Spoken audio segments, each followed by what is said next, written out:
기도의 셋째 날 맞이했는데 여러분들에게 말씀드렸던 것처럼 우리 귀한 선교사님 모시게 됐습니다. 많이들 참석 못하셨네요. 여러 차례 광고를 드렸는데 여러분이 잘 들으시고 또 우리 주위 분들에게 또 잘 전달해 주시면 좋겠습니다. 선교사님 나오셔서 지금은 인도에 가 계시는데요. 나오셔서 직접 아마 또 본인 소개도 하실 것 같습니다. 나오셔서 말씀 전하실 때 은혜 받으시고요. 나오실 때 우리 큰 박수 한번 부탁드리겠습니다.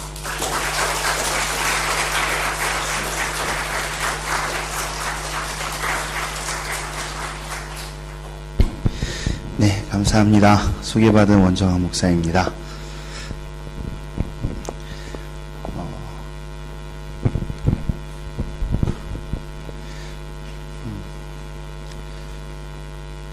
너무 놀라운 기도를 들었습니다. 그래서 기도 안에 이미 내용이 다 들어있는 것 같습니다. 함께 그 기도를 안수 집사님이 해주신 그 기도를 함께 기억하면서 또한 강의 나눌 수 있으면 좋겠습니다. 오늘 제목은 역사의 주인 되시는 하나님입니다. 그리고 부제는 9월 9일을 기억하라 입니다. 9월 9일에 도대체 어떤 일이 있었나 기억해야 될 것 같습니다. 먼저 영상을 하나 보고 시작하겠습니다.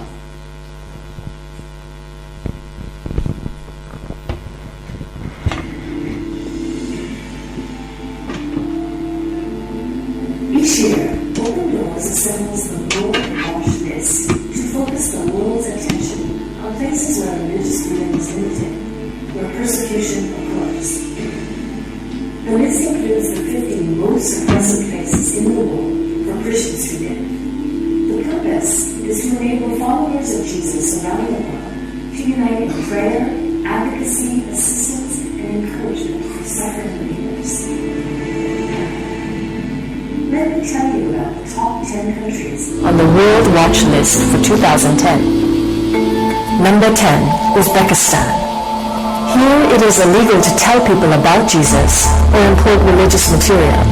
Media campaigns against Christians are widespread, and many are forced to leave their homes due to threats by their communities. Number 9, Laos. Christians here are under strict government surveillance. Communities apply severe pressure to anyone who abandons the worship of evil spirits. Number 8, Mauritania. Converting to Christianity is a forbidden here. The government is increasing the pressure on Christians through threats of imprisonment or death. They're seeking to eliminate the gospel's presence and impact. Number 7, Yemen. Islam is the state religion. No one is allowed to convert from this religion. Disobeying this law brings severe opposition and possible death from authorities and extremists. Number 6, Afghanistan. Christians must remain hidden here. If they are discovered, they face the loss of their family, home, and job. They are beaten, imprisoned, and often killed. Number 5, Maldives. All citizens must embrace Islam. If anyone converts to another religion, they face the loss of citizenship. The government believes this severe law promotes national unity and retains their control on these islands. This is the least evangelized country in the world. Number 4, Somalia. Islam is the state religion here as well. There is no religious freedom. Christians have been kidnapped, raped, and killed in 2009. Converts who are allowed to live become family outcasts and practice their faith in secret under extremely dangerous conditions. Number 3, Saudi Arabia. Non-Muslim public worship is forbidden. Disobedience brings arrest, flogging, and deportation. Christians risk death threats and honor killings. Number 2, Iran. According to a new law, converts to Christianity face a mandatory death sentence. House churches are monitored by secret police, and members are often arrested, questioned, and beaten. Number 1, North Korea. Everyone is required to worship the leaders, Kim Jong-il and his father. The regime believes their power will collapse if they fail to stop the spread of Christianity. When Christians are discovered, they are sent to deadly labor camps or secretly executed. You can learn more about helping Christians who are persecuted in these and other countries by visiting Open Doors website. 네, 로마 제국 시대의 기독교가 박해를 받고 있는 모습입니다.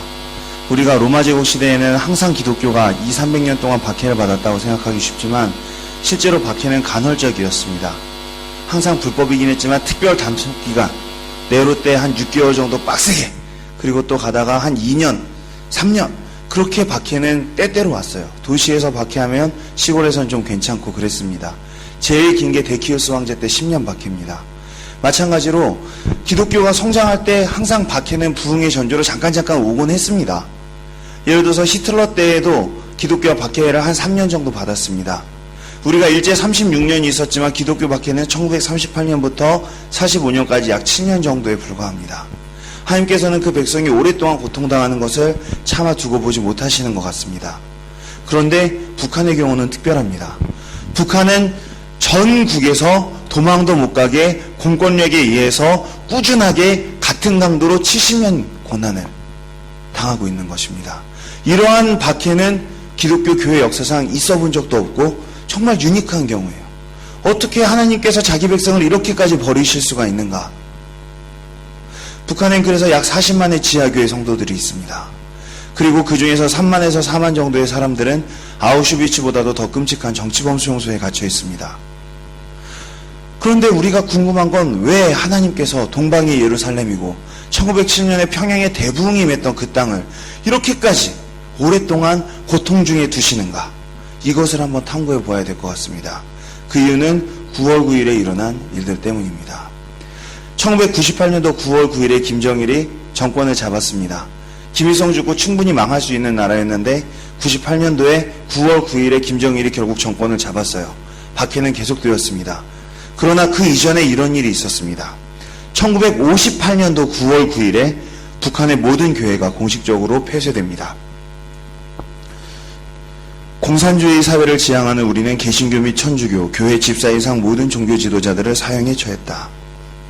이런 종교 신앙인들의 나쁜 습관을 고치는 유일한 방법은 그들을 죽이는 것밖에 없다. 1962년도 김일성의 지침입니다. 이렇게 해서 북한의 교회는 끝이 난 거예요. 그러나 그 이전에 다른 9월 9일이 있습니다. 1948년도 9월 9일에 북한에서 공산정권이 시작됩니다. 그것으로 인해서 6.25 때 400만의 국민들이 죽었고요. 90년도에 북한에서 300만의 사람들이 굶어 죽었습니다. 이를 고난의 행군이라고 합니다. 그리고 정치범 수용소에서 기독교를 믿었거나 또는 공산주의에 반대한 여러 가지 이유로 100만 명의 사람들이 숙청을 당했습니다. 이것이 1948년도 9월 9일부터 일어난 일입니다. 왜 하나님께서 가끔 역사 속에서 이렇게 숫자를 통해서 말씀을 하실 때가 있을까요? 저는 이게 둔한 우리를 깨우쳐 주시기 위한 암호라고 생각합니다. 그 이전에 오리지널 9월 9일이 있습니다. 1938년도 아직 일제시대입니다. 9월 9일에 한국교회가 신사참배를 결의했습니다. 여기에서부터 이 모든 고난이 저는 시작했다고 생각합니다. 신사참배란 무엇인가? 일본 천황이 있는 동쪽을 향해서 12시마다 사이렌이 울면 온 국민이 일어나서 그쪽으로 절을 해야 됩니다. 이것을 동방요배라고 합니다. 그리고 이 강대상 사이즈만한 그 일본 천황의 조상신들 위패를 모십니다.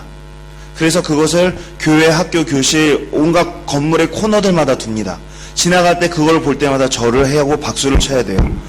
이것은 당연히 누가 봐도 우상숭배입니다. 특히 주일 11시 예배하다가 보면 12시가 되고 사이렌이 울립니다. 그건 주의 대회 중에 우리가 일어나서 해야 됩니다. 여기에 대해서 한국 교회에서 말이 많았습니다. 이건 해야 되냐 말아야 되느냐. 그러나 박해가 무서웠기 때문에 1945년이면 7년 후면은 해방이 올 건데 그것도 모르고 우리 한국의 교회들은 교단의 총회를 열어서 신사참배가 우상숭배가 아니라고 결의를 내렸습니다. 이것은 그 결의를 마친 조선 예수교 장로회 총회 목사님들께서 공식적으로 신사참배를 하고 계신 사진입니다. 그리고 이것은 감리교단에서 제가 감리교 목사인데 애국기 3대 값을 21만 원 신사참배를 하고 특별헌금을 모아서 이제 보낸 그런 거예요. 너무나도 부끄러운 역사입니다. 이 천황을 섬기는 종교인 신도에서는 오직 무녀들이나 신관들만 세례를 받게 되어 있어요. 이걸 신도 침례라고 하는데 모든 목회자들은 의무적으로 이 신도 침례를 받아야 했습니다. 너무나도 굴욕적인 사진입니다. 인류 역사상 기독교가 심하게 박해를 받아서 많은 성도들이 떠나간 적은 있습니다. 심지어는 성직자들이 배교한 적도 있어요. 그러나 교단들이 총회를 열어가지고 신사참배는 우상숭배가 아니다라고 결의를 하는, 교리를 바꾸는 이런 창피하고 수치스러운 일은 교회사 역사에 별로 없어요. 한국교회가 이 일을 한 겁니다. 어디에서요? 평양에서. 당시에는 남북한이 없었기 때문에 남북한의 교회가 같이 신사참배를 했습니다. 그러나 교회의 중심은 대부흥이 임했던 평양이죠. 그래서 모든 교단의 총회들이 거기에서 많이 열렸습니다. 그리고 평양의 예루살렘과 같았던 평양에서 하나님의 성령이 떠나시고 마는 거예요. 그리고 그곳에 정말 제대로 우상숭배하도록 70년의 박해의 고난의 시간이 온 것입니다. 에스겔서에 보면 우상이 가득한 예루살렘 성전에서 하나님의 영광이 구름날개를 타시고 그리고 그곳에서 떠나버리세요. 그걸 그발관가에서 환상으로 본 에스겔은 통곡을 합니다. 그러나 여호와의 영광은 예루살렘을 떠나시고 심각한 고난의 시간이 온 거예요. 이스라엘 백성들이 우상을 숭배하기 시작합니다. 그러자 하나님께서 그들을 우상 숭배 한번 실컷 해보라고 우상 숭배하는 메소포타미아에 팔아버리세요. 그리고 8년간 고난을 당하도록 하십니다. 판다라는 표현을 써요. 그리고 8년 후에 하나님께서 구해주세요. 온니엘이라는 사사를 보내주십니다. 첫 사사입니다. 그런데도 그들이 다시금 배가 부르니까 우상 숭배를 하기 시작합니다. 하나님께서 이번에는 더 오랜 기간 있다가 사사를 보내십니다. 이게 점점 늘어서 드보라 때는 20년 만에 사사가 나타나요. 삼손 때는 40년 만에 사사가 나타납니다. 그리고 남한국 유다가 멸망할 때는 70년 동안이나 고통을 받은 끝에야 하나님께서 고난을 끝내주시는 거예요.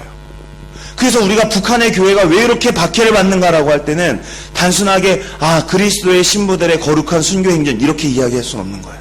그러니까 우리 민족이 죄를 지었기 때문에 그 죄에 대한 벌로 하나님께서 때리시는 걸로 봐야 되는 겁니다.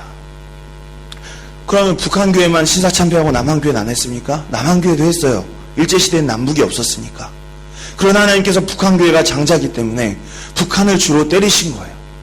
우리는 그래서 회개해야 됩니다. 어게인 1907이라는 운동이 있었죠. 1907년에 평양에 붐이 있었으니까 한 번 더 2007년 될 턱이 있습니까? 숫자가 맞으면 되는 거예요? 회개가 없는데, 신사참배에 회개가 없는데 붐이 임했을 리가 없는 거예요. 그래서 우리는 하나님 앞에서 울고 부르짖어야 됩니다. 그러나 누가 얘기하죠? 구약은 율법이고 신약은 은총이다. 그렇게 쉽게만 이야기할 수는 없습니다. 구약도 은총이고 사랑이에요. 여러분, 사사들은 그럼 어떻게 해서 왔습니까? 백성들이 어게인 사사 두보라 이런 거 해가지고 하나님께서 사사들을 보내주셨습니까? 갑자기 이스라엘 사람들이 우상숭배 다 그만두고 급 거룩해져서 하나님께서 사사 보내주셨나요? 아니에요. 하나님이 공짜로 보내주셨어요. 그냥 보내주셨어요. 이스라엘 백성들이 복받을 만한 이유는 하나도 없는데 그냥 하나님이 착하셔서, 하나님의 마음이 약하시고 선하시고 너무 인자와 자비가 풍부하셔서 하나님께서 당신의 성품을 이기지 못하셔서 구해주신 거예요. 거저 공짜로 그렇게 사사들을 보내주셨던 거예요. 그래서 우리가 북한에 대해서도 고난이 곧 끝난다고 얘기할 수 있습니다. 왜? 45년부터 따지면 2015년이면 70년 고난이 제 숫자가 아니에요. 그냥 하나님이 선하신데, 우리 하나님이 얼마나 좋으신 분이신데 70년보다 더 길게 고통을 주시겠어? 하나님께서 이스라엘 백성도 70년 치셨는데 영원토록 김정은의 손자의 손자까지 이렇게 하시겠어? 아니, 하나님 풀어주실 거야. 우리가 믿고 하나님의 성품을 흔드는 기도를 해야 돼요. 하나님 이제 용서해 주세요. 엉엉엉. 우리 자녀들이 그럼 용서해 주잖아요. 우리가 그렇게 하나님의 성품을 흔드는 기도를 해야 됩니다. 그리고 역사 속에서 우리가 준비해야 돼요. 2011년은 자유의 해였습니다. 2011년이 되자 1969년부터 50년 동안 리비아를 다스리던 카다피가 확 죽어버립니다. 그리고 1981년부터 30년 동안 이집트를 다스리던 무바라크라는 독재자도 역시 권력을 잃어버려요. 코트디부아르를 11년 동안 통치하던 그바부보라는 사람도, 이름이 참 바보 같은데 이 사람도 죽어버립니다. 예멘을 철권 통치하던 압돌라도 30년 통치 끝에 2011년에 권력을 잃어버려요. 빈라덴도 2012년에 끝나버립니다. 이게 뭐죠? 전 세계를 40년, 30년, 10년, 20년씩 다스리던 독재자들이 한 해에 다 죽어버린 거예요. 정말 너무 놀라운 일이었습니다. 전 세계에 자유가 선포되고 제스민 혁명이 일어나기 시작했어요. 아, 이 세상에 뭔가 새로운 일이 오는구나. 그리고 2011년에 대망을 장식한 것이 김정일의 죽음입니다. 2011년 12월 19일에 사망 발표가 났습니다. 놀라운 일이었어요. 여기서 우리는 카이로스의 하나님을 찬양할 수밖에 없습니다. 왜냐? 북한이 2012년까지 갖고 있었던 계획이 있었어서 그래요. 우리는 쉽게 얘기합니다. 북한은 중국이 먹여 살려서 먹고 사는 거 아닌가? 그렇지 않습니다. 숫자를 보시면 북한과 중국 사이의 무역으로 북한이 벌어들인 돈이 1년에 7.9억 달러입니다. 그런데 우리 대한민국 정부가 북한에게 1년에 무료로 그냥 무상으로 조건 없이 주었던 돈이 7억에서 9억 달러예요. 이게 어떤 돈이냐? 우리가 햇볕 정책을 하면서 대한민국에서 10년 동안 보내준 돈이 총액이 69억 5천만 달러라는 거예요. 69억 5천만 달러면 북한 주민 전체가 27년 동안 한 끼도 안 굶고 먹고 살 수 있는 돈입니다. 박정희 대통령께서 서독에서 1968년도에 광부들의 월급을 담보로 잡아서 빌려온 돈이 얼마인 줄 아십니까? 1억 달러예요. 1억 달러 빌려와서 12년이 지난 1980년에 어땠어요? 우리나라 좀 먹고 살만하게 됐습니다. 물론 지금 달러 가치의 차이는 있지만 69억 5천만 달러예요.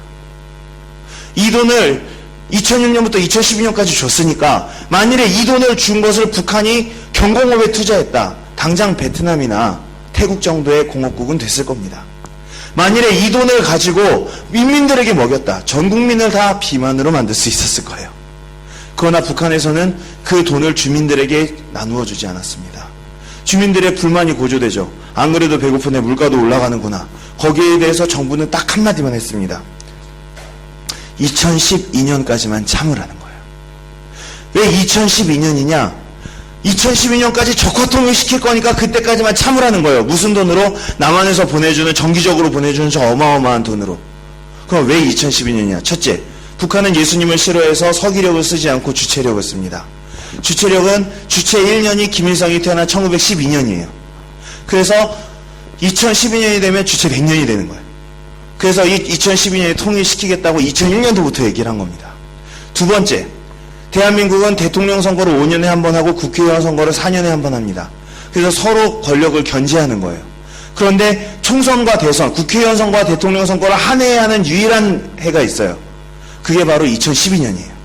그래서 이때 대한민국이 북한에 대해서 우호적인 정권이 서기를 이들은 기도하고 바랬던 거예요.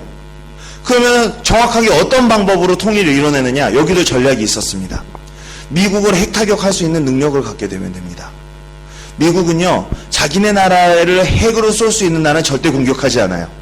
북한에서 10개의 핵을 쐈습니다. 미국에서 9개 격추시켰는데 하나가 LA에 떨어졌어요. LA가 히로시마가 됐습니다. 100만 명이 죽었어요. 물론 북한도 보복 타격으로 멸망하겠지만 미국도 대통령 멱살 잡혀 끌어내려집니다. 절대로 그런 일은 일어나서는 안 된다고 생각하는 거예요. 그래서 자국의 핵을 타격할 수 있는 능력을 공식적으로 가진 나라는 미국이 절대로 건드리지 않아요. 북한은 그래서 핵을 개발을 하기 시작하는 거예요. 미국을 핵 타격할 수 있는 능력을 갖게 되고 2012년까지 모은 돈으로 그것을 개발하고 대한민국에서 자기네들에게 우호적인 국회의원과 대통령이 나오면 그 핵을 가지고 주한미군을 철수시키고 자기네들이 적화통일 이룰 수 있다고 생각한 겁니다. 그래서 열심히 핵을 개발했습니다. 2006년도에 드디어 핵 개발에 성공을 했어요. 대한민국에서 6년간 보내준 돈으로. 그것이 노무현 대통령님 말기입니다. 이명박 초가 아니라 노무현 대통령님 말기예요. 남북관계 제일 좋았을 때요. 저는 노무현 대통령님께서 자살하신 데에는 그 이유도 있다고 생각합니다. 북한의 배신.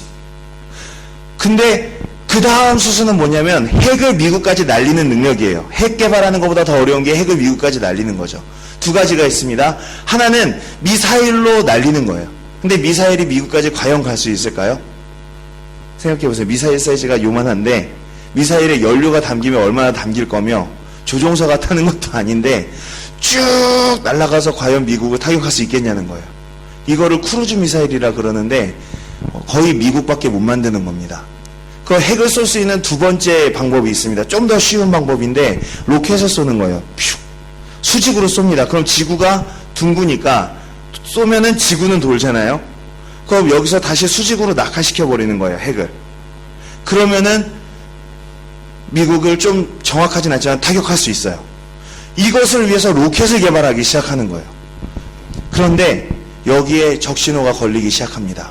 북한이 핵은 다 개발했고 이제 로켓을 2012년까지만 개발하면 되는데, 그래서 선거 전이나 후나 이때 터뜨려가지고 싹 민심을 모으면 되는데, 이때 문제가 터지는 거예요. 대한민국의 정책이 바뀌어버린 겁니다. 대통령이 바뀌고 여당이 바뀌고 하면서 정책이 바뀌어요. 어떤 부분이 바뀌었냐면, 지금까지 우리가 10년간 보내준 돈이 인민들에게 가지 않고 핵 개발에 사용됐다는 건 너무 명확하잖아요. 그래서 이제부터 돈을 안 보내기로 결정을 한 겁니다. 그러니까 북한에서는 로켓을 개발할 돈이 들어와야 되는데 안 들어오니까 초조했습니다. 그래서 여러 가지 공작을 하기 시작해요. 이명박 대통령은 믿기지 않겠지만 대한민국 역사상 최다 득표차로 대통령이 된 분이에요. 그러니까 그 당시에 인기가 많았다는 얘기예요. 그런데 대통령으로 단성된 지 딱 3개월 지났을 때 전국은 대통령 물러가라는 구호로 가득 차게 됩니다. 여기엔 대통령의 실정과 실수도 있었지만 또 북한도 열심히 부채질한 부분이 있는 거예요. 그리고 거기서 어부지리를 얻기 위해서 무슨 일을 하냐면, 촛불 시위가 최절정에 있었던 7월에 금강산 관광객 박광재 씨를 조준사격해서 죽여버립니다. 무슨 뜻이죠? 남북관계 제대로 해서 이 정치적인 위기를 타개하고 싶으면 돈 내놓으라 이거예요. 그러나 우리 정부에서는 돈을 내놓지 않았습니다. 그리고 도리어 금강산 관광을 중단시켜버려요. 북한의 큰 돈줄이 하나 끊겨버립니다. 북한에서도 자존심이 상하니까 개성관광을 끊어버립니다. 그거야 자기들 손해죠. 우린 개성 말고도 갈 곳이 얼마나 많은데. 그런 다음에 다음 일이 일어납니다. 2009년에도 돈을 보내지 않으니까 이번에는 임진강의 댐을 터뜨려서 관광객 수를 물에 빠뜨려 죽여버립니다. 제가 이때 여기에서 소대장을 하고 있었습니다. 이게 무슨 얘기냐면, 임진강은 유일하게 상류가 북한에 있고 하류가 남한에 있는 강이에요. 위에서 물을 계속 댐에서 모았다가 피서객들 많을 때, 낚시하고 텐트 치고 수영하고 있는 아이들이 있을 때 터뜨려버리면 다 쓸려 내려가서 죽는 겁니다. 수공을 당한 거죠. 이건 무슨 뜻입니까? 돈 좀 내놓으라는 거예요. 돈 좀 내놓으라는 거예요. 그런데 우리 정부에서는 돈을 내놓지 않았습니다. 그러면서 북한에 봄이 오기 시작합니다. 여러분, 이걸 이해해야 됩니다. 우리가 북한 정권에 돈을 보내면 보낼수록 북한 주민들은 더 가난해집니다. 우리가 북한에 돈을 안 보내면 안 보낼수록 북한 주민들은 더 배가 불러집니다. 새터미학교 교사가 하는 얘기입니다. 왜 그럴까요? 그거는 북한이 배급제 사회이기 때문에 그렇습니다. 북한은 기본적으로 온 국민이 공무원입니다. 그래서 국민들은 아침이면은 나라에서 정해준 일터로 가요. 박격포 공장에 출근합니다. 박격포를 열심히 만듭니다. 박격포를 만들면 그걸 먹을 수도 없고 팔 수도 없잖아요. 그러니까 그것을 갖다가 그냥 다 만들어서 나라에 바쳐요. 그럼 나라에서는 거기에 대해서 대가로 쌀을 줍니다. 이걸 뭐라고 하죠? 대답이 없으시네요. 배급이라고 합니다. 근데 그냥 주지 않습니다. 우리도 수련회 가면은 꼭 그 말씀 구절 외워야지 밥 주잖아요. 사상교육을 하고 주는 거예요. 뭐 김일성, 유일사상, 뭐 영도원칙, 10대 원칙 외워봐 뭐 이런 식으로 해가지고 주는 겁니다. 이래서 이제 주민을 통제하고 주민이 원하는 걸 만드는 건데, 1995년에 돈을 많이 주던 소련이 무너져 버립니다. 김일성도 죽어버리고 수해도 나요. 북한의 배급 체제가 붕괴가 됩니다. 그러니까 2,400만 중에 300만이 굶어 죽은 거예요. 전시에도 2,400만 중에 300만 굶어 죽는 건 쉬운 일이 아닙니다. 그런데 어떻게 됐느냐? 사람들이 박격포를 만들었단 말이에요. 그런데 배급이 안 와요. 어떻게 해요? 또 만들어요. 배급이 안 와요. 나중에 박격포 만들 재료도 떨어졌어요. 앉아서 배급을 기다리다 다 죽은 거예요. 이때 나름 북한 정부가 용단을 내리죠. 그러면은 박격포 공장에 출근 안 해도 좋다. 아니면 출근 도장만 찍고 가도 좋다. 그래서 원래는 불법인데 개인 농을 그냥 눈 감아줍니다. 그리고 개인 장사를 눈 감아줘요. 그래서 만들어진 게 다락밭이에요. 다락밭, 마당밭 막 이런 거 막 만드는 거예요. 그리고 그것들을 가지고 와서 장마당에서 서로 내다 팝니다. 어떤 사람들은 국경을 넘어서 중국을 왔다 갔다 하면서 또 장사 물품들을 가지고 와요. 이렇게 해서 시장 경제가 굴러가기 시작합니다. 이해 가시죠? 그래서 장마당을 통해서 북한의 주민들은 대량하사에서 벗어나게 되는 거예요. 이 장마당을 통해서 북한의 변화가 들어오기 시작합니다. 그러나 북한 정권 입장에서는 별로 달가운 일은 아니죠. 다 자본주의화되고 사상교육도 못 받으니까. 그런데 남한에서 갑자기 대북 지원으로 69억 5천만 달러가 올라가는 거예요. 그러니까 나라 입장에서는 주민이 잘 사는 게 중요합니까? 아니면 박격포가 생산되는 게 중요합니까? 박격포가 생산돼야죠. 자, 배급 줄 게 생겼으니까 다 모두 장마당이랑 다락밭 닫고 공장으로 출근해라. 사상교육을 받고 무기를 만들어라. 그러니까 주민들이 내가 몇 년 동안 힘써 만든 내 농장을 두고 어디로 간단 말인가. 내가 중국에 지금 발주해 놓은 물건들이 있고 그것을 떼어서 이제 거래처랑 신용 다 해놨는데 내 장사 사업을 두고 어디로 간단 말인가. 이렇게 된 거예요. 그러니까 가서 장마당을 때려 부수는 거죠. 그러면서 체제를 공고히 하는 거예요. 그러면서 말합니다. 원래 불법이었어. 우린 공산주의 국가였거든. 그러니까 주민들이 삶의 터전을 잃고 중국으로 대량 탈북자가 쏟아지기 시작한 게 2003년 정도부터 한 2007년 이때예요. 언제냐? 햇볕 정책 절정기입니다. 우리나라에서 돈을 제일 많이 보낼 때 북한에서 못 살겠다는 탈북 난민이 고난의 행군 때보다 더 많이 나온 거예요. 왜 그런 거죠? 우리가 보내는 돈들이 대부분 장마당을 부수는 데 이용됐다고 보시면 되는 거예요. 그런데 정권이 바뀌고 대한민국에서 다시 돈을 안 보낸 지 2년이 됐습니다. 그러니까 북한은 어떻게 됐을까요? 다시금 장마당이 활성화되기 시작했겠죠. 다시금 장마당이 활성화됩니다. 그러니까 다시금 중국을 왔다 갔다 해요. 근데 문제는 이때의 중국은 옛날의 중국이 아니었어요. 경제가 발전할 대로 발전하고 한류가 창궐하는 중국이었던 것입니다. 그래서 장마당에서 쌀 같은 게 아니라 평양 상설시장에 USB 메모리 같은 게 막 돌기 시작하는 거예요. 최신 영화가 하나에 쌀 2kg, 3kg 값에 막 팔리기 시작하고 한국 드라마들이 돌아다니기 시작하는 거예요. 그러니까 북한은 굉장히 북한 정권 황당해진 겁니다. 그리고 무엇보다 2012년까지 로켓을 개발해야 되는데 돈이 없어요. 좋다. 우리 정권은 배가 고프고 주민은 돈이 많단 말이지. 그리고 남한은 돈을 안 준단 말이지. 그래서 북한은 이걸 합니다. 화폐개혁. 주민의 돈을 뺏어서 그러면은 로켓을 개발하면 되겠네. 간단하죠. 그래서 화폐개혁을 합니다. 우리를 치는 이런 거예요. 자, 지금부터 세종대왕이 들어간 만원짜리는 무효입니다. 이순신 장군이 들어간 만원짜리를 새로 만들 테니까 갖고 있는 모든 돈을 은행으로 갖고 와서 바꾸세요. 이게 바로 화폐개혁이거든요. 그러니까 암거래에서 벌었던 돈들, 장마당에서 벌었던 돈을 다 갖고 와야 되지 않습니까? 어떤 사람은 너 왜 이렇게 돈이 많아? 공산주의 국가에서 막 처벌도 되고 그런 가운데서 돈들이 휴지 조각이 되고 돈을 바꿨는데 실제로는 이론적으로는 손해본 사람이 없어야 됩니다. 그런데 돈 찍는 인쇄기는 북한이 갖고 있잖아요. 정부가 계속해서 돈을 찍어내는 겁니다. 그래서 주민들이 갖고 있는 돈의 값어치가 10대 1로 떨어져 버리고 말아요. 한마디로 북한 주민의 돈의 90%를 정권이 가져간 거예요. 그리고 이제 북한 정권은 위기를 넘겼습니다. 휴, 이제 로켓 개발을 해도 되겠구만. 급한 곳엔 배급도 줄 수 있겠구만. 근데 이런 부작용이 일어납니다. 그때쯤부터 북한에서 이런 사진들이 전송되기 시작합니다. 이게 뭐죠? 김일성한테 이제 코스염 그려놓고 머리카락 그려놓고 불태우고 있는 사진입니다. 그리고 김정일 얼굴에 연지곤지 찍고 코스염 그리고 날강도라고 써놓고 불 지르는 모습이에요. 정서가 바뀌어요. 그 이전 탈북자들 중에는 난 그래도 김일성 존경해 이런 사람들이 없지 않았어요. 근데 제 제자 중에 화폐개혁 이후에 탈북한 애 중에 이런 얘기를 하는 애가 있었어요. 아침에 학교 가면서 김일성 얼굴에 그리고 학교에서 돌아오면서 김정일 왜 잘 있었니? 이렇게 왔다 갔다 하는 애들이 생겼다는 거예요. 그리고 막 낙서 같은 것도 심상찮은 것들이 발견되고 안전원들이 와서 장마당을 때려부수면 아줌마들이 일어나서 짱돌을 집어던지기 시작하는 거예요. 이런 일은 북한 역사에 없었던 일입니다. 보위부원들이 와서 막 뭐라 그래요. 다음날 그 보위부원이 야산에서 시체로 발견되는 거예요. 북한 역사상 공권력이 이렇게 무너지고 정부에 대한 불신이 이렇게 팽배한 적이 없었던 겁니다. 이게 화폐개혁 때부터요. 자유의 맛을 한번 봤거든요. 이미 이 사람들이. 그러면서 북한에서 이 위기를 타개하기 위해서 일으킨 게 바로 천안함 사건입니다. 이걸 일으킨 이유는 뭐냐면 자기네 주민 내부 단속이에요. 주민들아, 지금 우리가 전쟁이 가까웠으니 우리 장군님한테 뭉치자, 애국심을 키우자. 이게 천안함 사건의 목적이에요. 내부 위기를 가라앉히기 위해서. 근데 이때쯤 되면 처음에 대북 정책을 잘 하시던 이명박 장로님이 신앙심이 거의 떨어지셔서 시험에 듭니다. 그래서 나는 어떻게 취임 후 3개월이 지났을 때부터 계속 시위하고 욕을 먹다가 지금도 욕을 먹고 있을까? 그래서 남북 정상회담을 하기로 결심을 하세요. 남북 정상회담 하면 뭐 해야 되죠? 지금까지의 원칙들 다 포기해야 됩니다. 금강산에서 총 쏴 죽인 거 용서해야 됩니다. 그리고 임진강에서 한 것도 없었던 일로 해야 됩니다. 핵 개발한 거 그거 인정해야 돼요. 이제 기정사실로 인정해줘야 됩니다. 그리고 가장 중요한 거 수십조 원 또 싸들고 가야 됩니다. 그러면 로켓 개발 완료죠. 아무튼 이걸 막 돈보따리에 싸고 있었어요. 정상회담을 해야지 하고 싸고 있는데 쿵소리가 났습니다. 보니까 천안함이 꼬록꼬록 가라앉고 있는 거예요. 그러니까 각하 북한이 어뢰를 썼습니다. 그때 청와대에서 말실수를 크게 합니다. 북한이 했다고 예단하지 마라.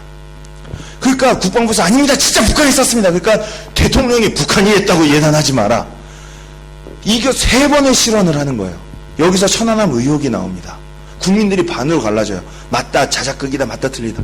무엇보다 대통령 자신이 이해가 안 가는 상황인 거예요, 이게. 곧 이 돈을 줄 건데, 왜? 그쵸? 그런 가운데서 해군에서는 한준호 주님께서 순직하실 때까지 죽어라고 바다 밑을 뒤지다가 결국 북한제 어뢰를 찾아냅니다. 그리고 스웨덴을 비롯한 여러 중립국들에서 나와서 조사를 하고 북한이 한 게 맞다고 결론을 내려요. 그 다음에 대통령이 정신을 차리고 오이사 조치를 하는 걸 합니다. 첫 번째, 이제부터 여기에 대해서 사과하기 전까지는 1. 북한 선박 우리 해역 운항 금지. 북한은 바다가 2개이기 때문에 이건 굉장히 타격이 큽니다. 두 번째, 남북교육 중단이에요. 그래서 우리나라 시장에서 고사리 값이 엄청나게 올랐습니다. 북한산 고사리가 안 들어오게 됐거든요. 우리가 손해본 건 거기까지입니다. 북한은 끝장났어요. 관광, 무역, 대북지원 이 3가지가 그들의 돈줄인데 관광 이미 끝났는데 무역이 끝나버린 거예요. 세 번째, 우리 국민의 방북 중단, 북한에 대한 신규 투자 불허, 대북지원 원칙적인 보류. 이래 보니까 북한은 난리가 난 겁니다. 완전히 정권이 유지가 안 될 정도로 말라비틀어지기 시작하는 거예요. 이때부터 우리 국민 방북이 안 되니까 열심히 뉴질랜드나 미국 시민권을 갖고 있는 한국인들을 따라다니기 시작합니다. 그리고 이런 해외 교포 교회들에 와서 북한 주민들에게 삶은 달걀을 보냅시다. 양털 잠바를 보냅시다. 막 감성 마케팅을 하는 거예요. 마치 걔네들한테 줄 것처럼. 굶주린 애들 사진하고. 그게 북한의 조선 그리스도교 연맹이라는 애들이 와서 하는 건데 지금 여기에 4명 와 있어요. 그래서 저랑 동선이 종종 겹치는 것 같아요. 조금 불안합니다. 그러나 저는 내일 인도로 돌아가기 때문에 내일까지만 버티면 될 것 같아요. 이렇게 하니까 북한 정권은 거의 파탄 상태에 갑니다. 그래서 얘네들이 다시 한번 발악을 합니다. 돈 좀 내놓으라고! 그게 연평도 포격이에요. 그러나 우리 정부에서는 끝까지 돈을 내놓지 않았습니다. 그리고 북한에서 엄청난 사건이 일어납니다. 구호나무가 불에 탑니다. 구호나무가 뭐게요? 모르시는 게 당연합니다. 제가 유수의 북한학과, 유수의 대학교들의 북한학과에서 강의를 해도 구호나무가 뭔지 아는 학생들이 없었어요. 그거 굉장히 중요합니다.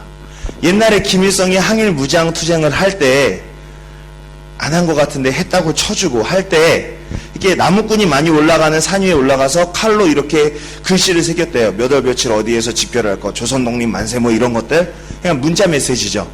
그런데 1970년에 어느 날, 그냥 해방된 지도 30년이 지났을 때, 김일성이 어느 날 장군들 모아놓고 말합니다. 우리 옛날에 구호나무라는 것들을 만들었었지. 장군, 예? 만들었었잖아! 예, 만들었어요! 아, 네, 되게 많이 만들었습니다. 그것들 좀 찾아서 좀 해봐. 우리 혁명의 성지로 삼아야겠어. 다음 달에 3,000개가 발견이 됩니다. 가짜예요. 가짜입니다. 아무튼 이 구호나무는 그래서 어떻게 됐냐면, 나무 한 그루를 이렇게 방탄유리로 덮습니다. 3,000개인데 하나를 방탄유리로 덮고 안에 아르곤가스라는 걸로 가득 채웁니다. 그리고 썩지 않게 부패되지 않게 보존하고 군인과 과학자들이 이렇게 경계를 쓰는 거예요. 그래서 나무 한 그루를 1년 관리하는 데 드는 비용이 1억 원입니다. 그렇게 3,000그루. 근데 그 중에는 살아있는 나무도 있어요.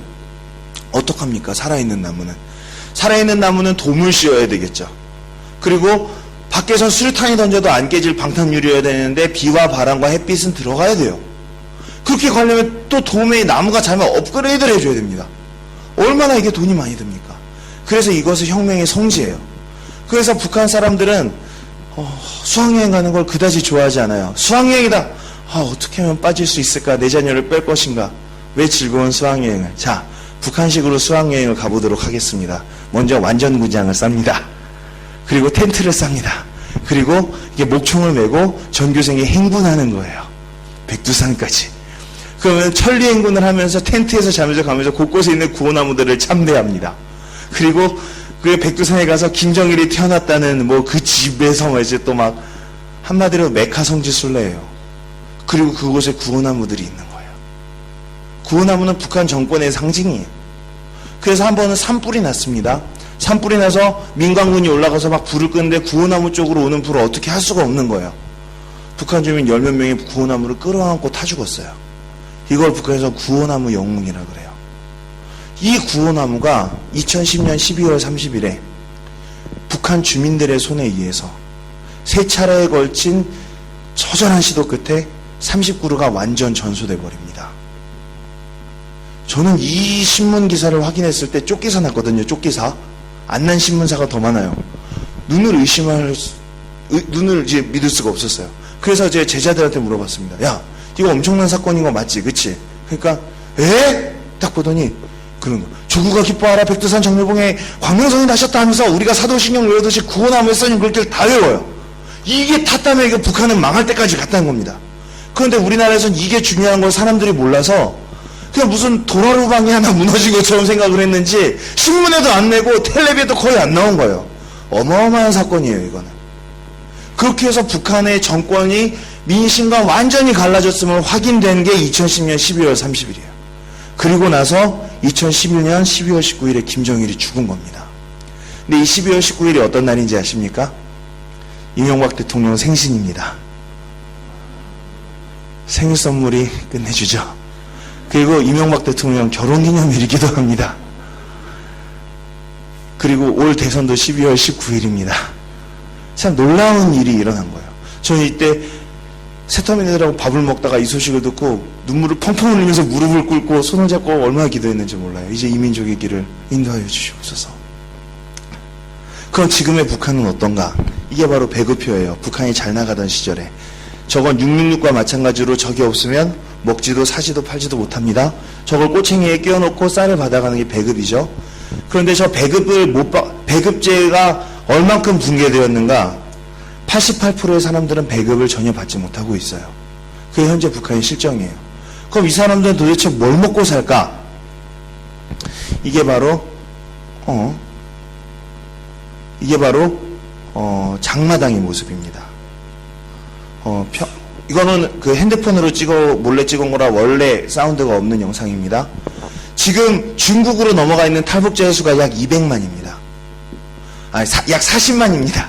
그런데 매년 1년에 한 번 이상 왔다 갔다 하는 연 탈북 인원이 약 200만 정도 된다고 추산을 해요. 그리고 러시아에 또 약 2만 명가량의 탈북자가 있습니다. 그러니까 이 2만 명 탈북자들이 있고 그 중에서 남한에 들어와 있는 게 몇 명이냐? 그들이 2만 4천 명이에요. 그래서 이 2만 4천 명을 우리가 세터민이라고 얘기하는 거예요.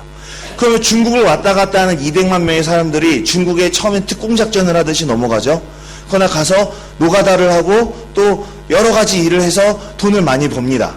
돈을 벌면은 이제 들어올 때는 뇌물을 내고 당당하게 걸어 들어옵니다. 그래서 중국에서 사온 북한에 없는 물건들, 짝퉁 나이키 티셔츠라든가 뭐 이제 이런 것들을 장마당에 매대에 버려놓고 팔고 막 도매도 하기 시작하는 거예요. 그러면은 나머지 사람들은 어떻게 하느냐? 여기서 200원의 티셔츠를 사서 여기에 내려가서 400원에 파는 거예요. 자기는 중국에 왔다 갔다 못하는 사람들 같은 경우에. 그럼 얘는 여기서 400원에 사서 여기서 내려가서 600원에 파는 겁니다. 얘 600원에 사서 내려가서 이게 쫙 가면은 제일 돈 많은 사람들이 있는 평양이죠. 근데 평양은 특수한 여행증이 있어야 들어갈 수 있어요. 그래서 평양 전역이 평성역이에요. 이 쫙 이렇게 사서 팔고 이걸 북한말로 달리기라고 합니다. 이 달리기의 종점이 평양 바로 앞에 있는 평성역이에요. 이 평성역에 딱 오면은 어마어마한 이제 그 플라자가 형성이 돼 있는 거예요. 그럼 평양에 있는 사람들이 메이드 인 코리아, 메이드 인 차이나가 갖고 싶다면 나오는 거예요. 이거는 평성에 있는 것과는 비교도 안 되는 소규모 장마당이지만 불법으로 보입니까? 저기 어디? 너무 대단하죠? 거의 우리나라 80년대 장마당 같지 않습니까? 이렇게 해가지고 이 경제로, 이 달리기 경제로 먹고 사는 게 바로 88%라는 얘기예요. 자기네가 개인 농으로 농사 지었으면 그 곡식을 어디다 팔겠습니까? 나라에 자진해서 갖다 바치진 않을 거 아니에요. 그걸로 이제 바꿔야죠. 중국에서 온 생필품이랑 바꾸고 이렇게 돌아가는 경제예요. 이게 바로 북한의 장마당입니다. 그럼 이 장마당에서 제일 많이 팔리고 있는 건 무엇인가? 이건 소규모 장마당이네요. 한류물품들이에요. 왜냐? 중국이 다 한류니까. 200만이 왔다 갔다 하는데 중국이 다 한류니까. 그래서 이런 충격적인 통계가 있습니다. 탈북자들 중에서 북한에 있었을 때 남한 드라마와 영화를 매일 보았다가 34%예요. 나도 매일 보지 못하는데 34%. 그러니까 저도 이 통계를 믿을 수가 없어서 물어봤습니다. 야, 어떻게 이걸 보냐? 그러니까 네, CDR이라 그래요. CDR이랑 USB로 봅니다. 너 컴퓨터가 없잖아. 그러니까 요만한 불법 CD 플레이어를 텔레비에 부착을 하거나 아니면 그걸 이렇게 펴면은 영화가 다 보인다는 거예요. 그 CD가 돌아간답니다. 중국에 가서 무거운 쌀을 갖고 오는 것보다는 불법 복제 CD를 많이 만들어서 갖고 오면 얼마나 팔기도 좋으니까 원가도 안 들고 이렇게 해가지고 본다는 거예요. 또 하나 방법은 안테나를 쭉 세워요. 그러면은 중국 국경 지역에서는 꽤 먼 데까지도 중국 방송이 잡힙니다. 중국 방송이 잡히면 다 한류 드라마잖아요. 그러면은 한국말로 드라마가 나오는데 밑에 중국어 자막이 있어요. 자막 필요 없죠. 말이 통하니까. 그러니까 그걸 열심히 보는 거예요. 그래서 제가 너무 신기해서 야, 그러면은 한 번이라도 본 사람, 그러니까 다 손들어요. 됐어. 다시. 북한에서 남한 드라마 한 번도 안 본 사람, 그러니까 딱 한 명이 손을 드는 거예요.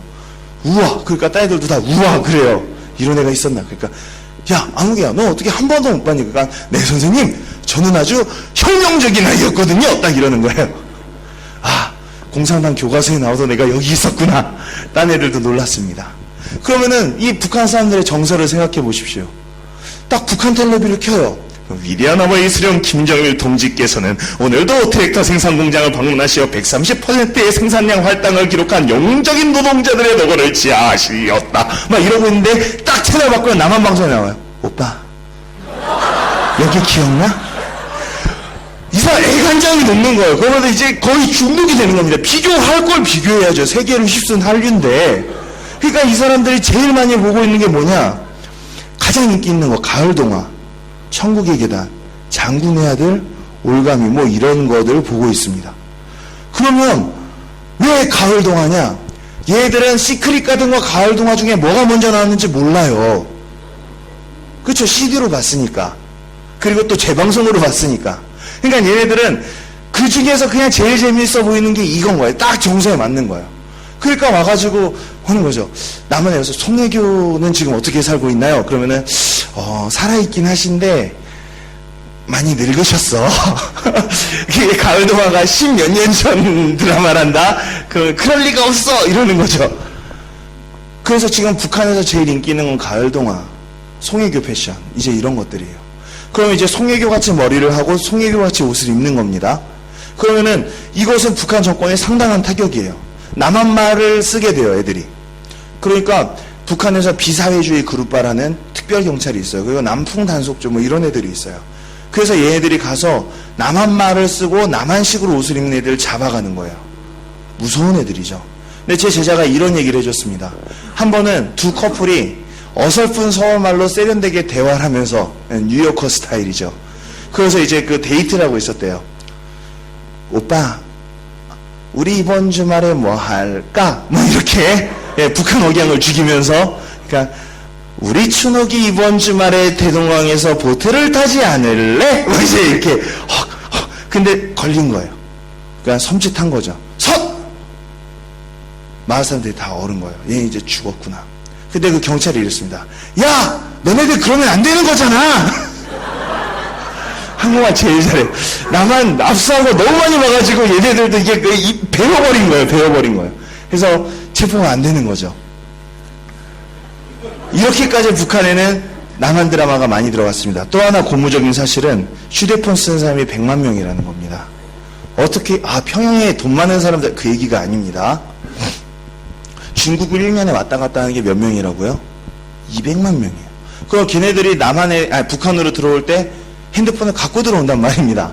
그럼 그 핸드폰을 갖고 들어와가지고 보면 터질 리가 없죠. 북한엔 기지국이 없으니까. 중국에서 프리페이드 칩 넣어서 온 건데, 그러나 국경지대에 가면은 중국에 있는 기지국으로 터지는 거예요. 산 위에 올라가면 터지는 거예요. 그렇기 때문에 얘들이 이 핸드폰을 씁니다. 그래서 제가 세터민들을 가르칠 때도 이 세터민들이 수업 중에 핸드폰 올려서 나가는 걸 갖다가 막을 수가 없었어요. 어디 수업 시간에 핸드폰이야? 앉아. 이럴 수가 없어요. 그냥 선생님 죄송합니다 하고 나가면 엄마한테 온 걸 수도 있어요. 북한에 있는 엄마랑 전화가 되는 거예요. 모르셨죠? 항상 되는 건 아니지만 브로커를 통해서 될 때도 있고 또 맨날 하는 애들도 있어요. 전화가 됩니다. 그렇기 때문에 우리가 북한에 대해서 분명히 5년 내에 멸망한다고 얘기할 수 있는 거예요. 왜냐? 지금부터 5년 전에 전 세계의 핸드폰이 어땠습니까? 5년 전 2007년도만 해도 카메라가 안 달린 핸드폰도 많았습니다. 지금 여러분 카메라가 안 달린 핸드폰 한국에서 구할 수 있는 줄 아십니까? 카메라가 안 달린 핸드폰을 한국에서 구하려면 추억의 7080 다음 사이트를 찾아가셔서 아이폰 4보다 더 비싼 돈을 주시면 살 수 있을지도 몰라요. 16화소 뭐 이런 거.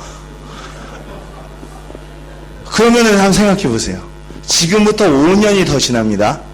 그럼 전 세계에 스마트폰 아닌 핸드폰이 하나라도 남아있을까요? 중국의 시골 마을에서도 짝퉁 스마트폰을 쓰고 있을 거예요. 갤럭시 노트 뭐 이런 거만. 그러면은 그때쯤이면은 북한에도 100만 개의 스마트폰이 있다는 얘기가 돼요. 왜? 어차피 제일 싼 것도 스마트폰이니까 스마트폰 100만 개가 북한에 창고를 합니다. 그러면은 프리페이드 칩으로 어플 다운받아서 막 보고 막 그래요. 그럼 걔네들이 가을 동화나 장군의 아들을 보겠습니까? 걔네들도 본방사수예요. 그러면은 북한의 정보 통제는 끝나는 겁니다. 지금 음성 통화도 컨트롤 못하는 북한이 데이터 통신을 컨트롤할 수는 없는 거예요. 그럼 북한의 정보 통제력이 끝장나면 북한은 멸망하는 거예요. 소련은 라디오로 인해서 망했고 동독은 TV 전파를 못 막아서 망했습니다. 북한은 핸드폰 때문에 망할 것입니다. 그리고 이 최악의 사태에서 이 김정은 씨가 왕이 되셨어요. 원래 새로운 리더가 오면 두 가지 방법이 있습니다. 전임자랑 고생 많았지? 나는 너희들한테 참 잘할게. 이렇게 하는 방법이 있고 군대다. 내가 이제부터 새로 들어온 소대장이다. 지금부터 육군 야전규범에 어긋나는 내무 행위가 발견될 시에는 모두 영창에 쳐놓도록 하겠다. 이렇게 군기를 잡는 방법이 있죠. 이 두 가지가 있는데 이게 김정은이 두 번째 방법을 택한 거예요. 르호보암처럼. 전임자 때 너무 힘들었어요. 성전 짓느라 우리가 등골이 다 빠졌어요. 살려주세요. 그러니까 르호보암이 이거 하다가 이거 딱 선택하고 갑니다. 나의 아버지는 채찍으로 너희를 다스렸으나 나는 전갈로 너희를 지지하겠다. 11지파가 도망가 버리는 거예요. 나 이제 나라가 망해버리는 겁니다.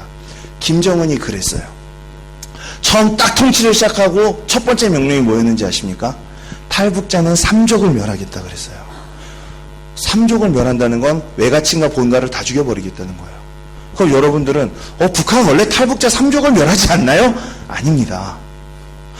아니 물론 거기서 국정원 직원을 만났으면 3족을 멸해야죠. 교회 갔었거나 성경을 미수했으면 죽여야죠. 남한 갈라 그러다 잡혔으면 죽여야죠. 그러나 그냥 장사하러 왔다 가는 사람이 몇 명이라고요? 1년에? 200만. 그들을 통해서 이어지는 달리기 경제가 북한 경제의 몇 프로라고요? 88%. 근데 국경을 딱 막아놓고 배급은 안 주면서 국경은 막아놓고 건너면 3족을 멸한다 딱 이래버리니까 국경 폐쇄가 너무 심해지니까 옛날에 탈북자 제자의 가족을 북에서 한 명 빼었는데 150만 원, 200만 원이면 됐는데 브로커 통해서 지금 뭐 300, 400, 500막 이래 대중이 없는 거예요. 멋있게 시작했죠. 그런데 이게 김정은의 자살골이었습니다. 왜냐하면 지금까지 중국에서 이 200만의 탈북자들을 갖다가 잡으면요. 북한 경찰에 넘어서 잡아갈 수는 없잖아요. 중국 경찰에 잡으면은 북한으로 돌려보냈습니다. 그럼 이제 전 세계의 나라, NGO와 교회들이 그랬죠. 야, 그들은 난민이다. 왜 북한으로 돌려보내냐? 남한이나 한국이나 원하는 나라로 보내줘야 되는 거 아니냐? 그런데 중국에는 철저하게 북한을 보내. 야, 그렇게 하면은 북한에 있는 사람 다 중국으로 넘어서 중국에서 다 남한으로 가면은, 야, 그러면은 북한에 남아있을 사람이 있겠냐? 북한 망하지? 그러면서 겉으로는 이렇게 말했어요. 우리는 북한으로 돌려보낼 수 있는 정당한 이유가 있다. 첫째, 그들은 정치적인 난민, 리퓨지가 아니라 경제범이다. 사실 맞아요. 돈 벌러 온 사람들이 대부분이에요. 둘째, 북한으로 보낸다고 해서 다 죽여버린다는 증거는 없다. 그건 악의적인 선전일 뿐이다. 그러므로 우리는 북중 간의 원칙에 따라서 북한으로 돌려보내요. 그래서 북송을 계속한 거예요. 죽을 줄 알면서도. 근데 김정은이 세계 언론에 빵빵 터뜨렸죠. 탈북자는 3족을 멸한다. 자살골이에요. 그러니까 봐라, 탈북자 3족을 멸한다. 3족을 멸한다. 그러니까 중국 정부가 너무 없어진 거예요, 논리가. 그때 마침 31명의 탈북자가 중국에서 잡힌 게 확인이 됐습니다. 이 사람들 돌려보내면 안 해요. 4월 달이에요, 이게. 2월, 3월, 4월, 그때 제 동역자의 동생도 잡혀 있었어요. 그래가지고 대한민국을 뿐이 아니라 전 세계에서 탈북자 북송 저지 시기가 일어나는 거예요. 지금도 오클랜드에서 하고 있습니다. 그러니까 전 세계에 있는 중국 대사관들과 유엔 대사관들과 북한 대사관들의 동시에 시위를 하면서 항의 서한을 집어넣고 상정을 하는 거예요. 그러니까 중국 정부로서는 자기네들도 유엔의 인권협약이라는 협약에 사인은 다 했단 말이에요. 상임이사국으로서. G2의 일원으로서. 너무 창피하고 논리가 없어진 거예요. 그래서 이걸 계속하면은 중국이 북송을 저지할 수밖에 없는 거죠. 이땐 우리나라도 대단했습니다. 이게 뉴시스, 조선, 이런데 이제 나온 건데, 여기 보면 저 보이십니까? 저기 오른쪽에 피켓, 플래카드. 그리고 여기에 피켓. 제 뒤에 우리 어머니, 아버지.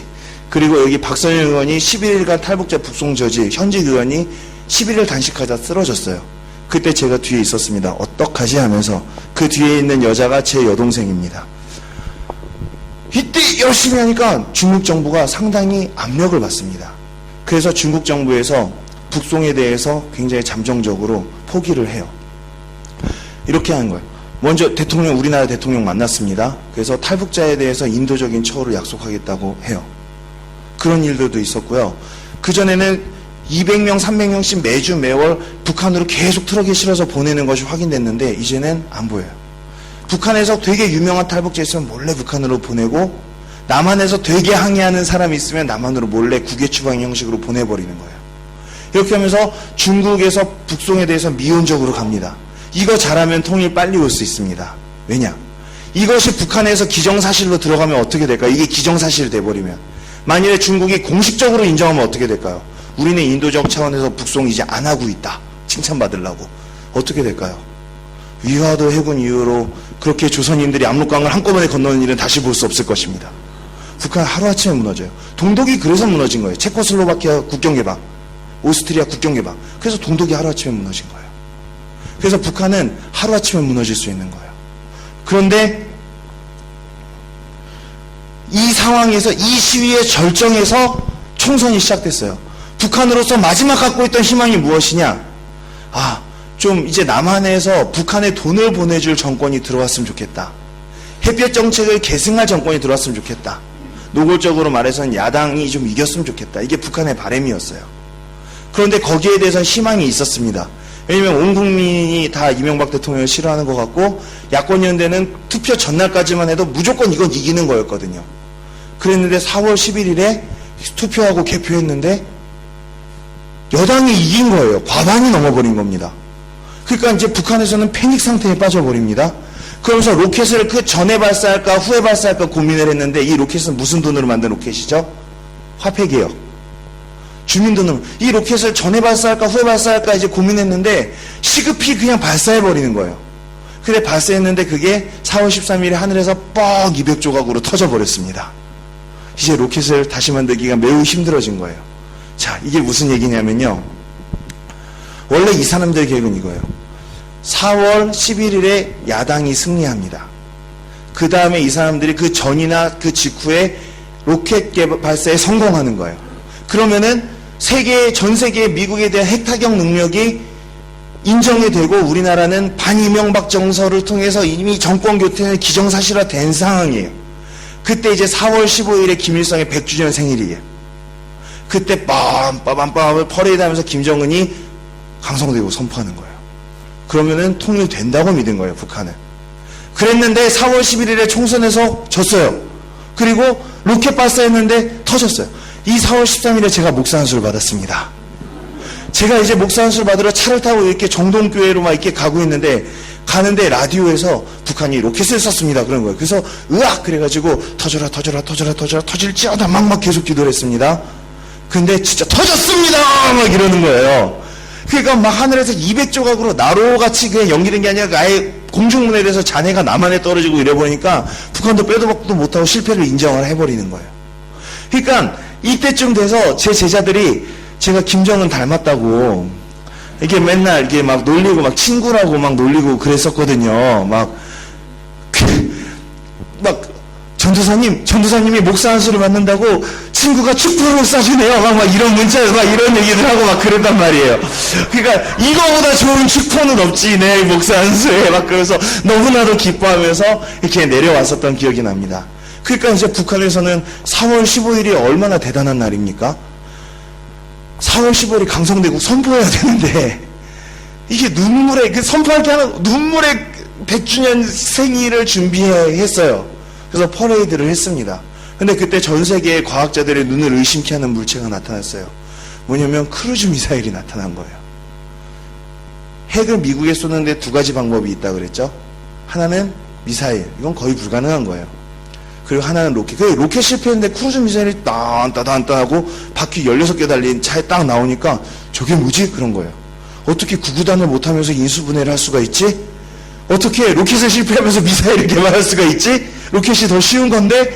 막 그러면서 막 세계 분석까지 달려들었는데 분석 결과 종이로 만든 미사일이었어요. 그 이틀간 만드느라고 고생이 참 많았겠습니다. 종이로 만든 거예요. 그러니까 이게 우리가 뷔페 같은 데 가면은, 그 음식점에 가면은 플라스틱으로 만든 탕수육 같은 거 있잖아요. 그 못 먹는 거. 그런 건 거예요, 저게. 저게 발각됐다는 거는 북한이 정말 모든 걸 다 잃었다는 거예요. 미사일이 어디 있습니까, 미사일이. 이때요, 그 제 제자 중에 하나가 그 자기 엄마랑 이제 통화를 하고 그랬었어요, 작년에, 겨울에. 그러면서 엄마한테 제발 브로커랑 다 준비됐으니까 남한으로 오라고, 남한 정말 좋다고. 근데 엄마는 이제 겁도 나고 해서 안 갈라 그러면서 편지를 쓴 거예요. 그 통화에서 막 뭐라고 한 거예요. 얘가 그래서 이제 엄마를 설득하려고 장문의 편지를 썼는데 그 편지가 배달이 안 됐어요. 너무 위험해졌어요, 그때쯤. 그래서 그 편지를 선한목자교회에서 하늘꿈학교 후원의 밤 때 읽었습니다. 근데 그 편지에 뭐라고 나냐? 엄마, 제발 내가 있는 우리나라로 오세요. 여기 너무 좋아요. 하나님 지켜주실 거예요. 엄마, 난 엄마가 너무 필요해. 막 다 울리다가 이 얘기가 나요. 엄마가 온다는 강성대국은 내년에 절대로 오지 않아요. 그러니까 그 엄마가 뭐라고 했는지 짐작이 가죠, 전화로. 12년간 기다렸는데 내년에 분명히 스님이 강성대국 온다 그랬다. 그게 안 온 거예요. 그래서 안 온 거예요, 이게. 너무 슬픈 이야기예요. 그러니까 북한에서 강성대국 2012년에 대해서 갖고 있는 기대가 얼마나 컸는지 알겠죠? 4월 15일에 강성대국 왔습니까? 안 왔습니까? 안 왔어요. 김일성 100세 생일. 그래서 김일성이 죽은 7월 7일로 강성대국의 선포로 옮겼습니다. 7월 7일에 통일됐나요? 적화통일 안 됐죠? 그래서 9월 9일로 옮겼다고 들었어요. 9월 9일에 됐나요? 안 됐습니다. 지금 12월 며칠입니까? 이제 며칠 안 남았어요. 빨리 해야 돼요. 북한은 이제 카드가 없는 거예요. 그 김정은 체계에 오래 갈 수 있을까? 예, 닮았습니까? 얘가 1984년생입니다. 그런데 언론에는 82년생이라고 속입니다. 왜냐하면 김일성이 1912년생, 김정일이 1942년생이니까 1982년생을 44, 32 이렇게 맞춘 거예요. 그러나 얘의 실제 나이는 84년생이에요. 어딜 나랑 동갑을 먹으려고. 내가 82년생인데. 그러니까 이게 그러면 친구 아니야, 동생이야 하고 이제 세터민들한테 친구 아니라고 맨날 그랬어요. 이 어린애가 왕이 됐는데 나라를 다스릴 수 있을까요? 자, 이게 김일성이 죽었을 때 김정일의 표정입니다. 슬프긴 하지만 담담해 보여요. 왜? 이미 20년간 제2인자로 다 해봤거든요. 김정은은요, 전 세계 언론 앞에서 너무 울었어요. 공포와 두려움이. 이 불쌍한 아이 대신에 북한을 통치하고 있는 게 바로 장성택이에요. 고모부입니다. 그러면 장성택에게서 김정은에게로 권력이 평화롭게 인계가 될 수 있을까요? 북한은 한 번도 선거를 해본 적이 없는 나라예요. 김일성에서 김정일로 정권이 아빠에서 아들로 옮길 때조차도 피바람이 몰아친 게 북한이에요. 장성택에서 김정은으로 권력이 바뀔 때 과연 스무스하게 넘어갈 수 있을까요? 절대 그렇지 않아요. 북한은 칼날 위에 선 정권입니다. 이걸 누구보다 잘 알고 있는 게 누구냐? 장성택 자신이에요. 자기가 김일성에서 김정일로 바뀔 때 숙청을 지휘했던 사람 중에 하나이기 때문에 알죠. 그리고 이분이 있습니다. 꼭 만나보고 싶어요, 이분. 슈퍼마리오 닮은 이분. 누구시죠? 네? 네, 김정남입니다. 김일성의 큰아들인 김정일의 큰아들이에요. 그러니까 지금 이 사람은 북한에서 김정은의 형이에요. 이 사람은 현재 마카오에 거주하면서 마치 방언받은 사람처럼 할 말 못하면 막 하고 있어요. 뭐 예를 들자면 전 세계 기자들 앞에서 천안함은 북한이 한 게 맞다는 둥, 뭐 3대 세습은 세계의 웃음거리라는 둥, 아버지도 김정은의 승리는 바라지 않았다는 둥, 북한은 무너질 수밖에 없는 체제라는 둥. 야, 방언받은 것 같지 않습니까? 남한의 웬만한 극우 언론에서도 함부로 못하는 말을 막 하고 다니는 거예요. 김일성 손자가. 그러니까 김정은이 자기 형을 죽이려고 자객을 계속 보내지만 중국 정부가 보호하는 겁니다. 왜 그렇죠?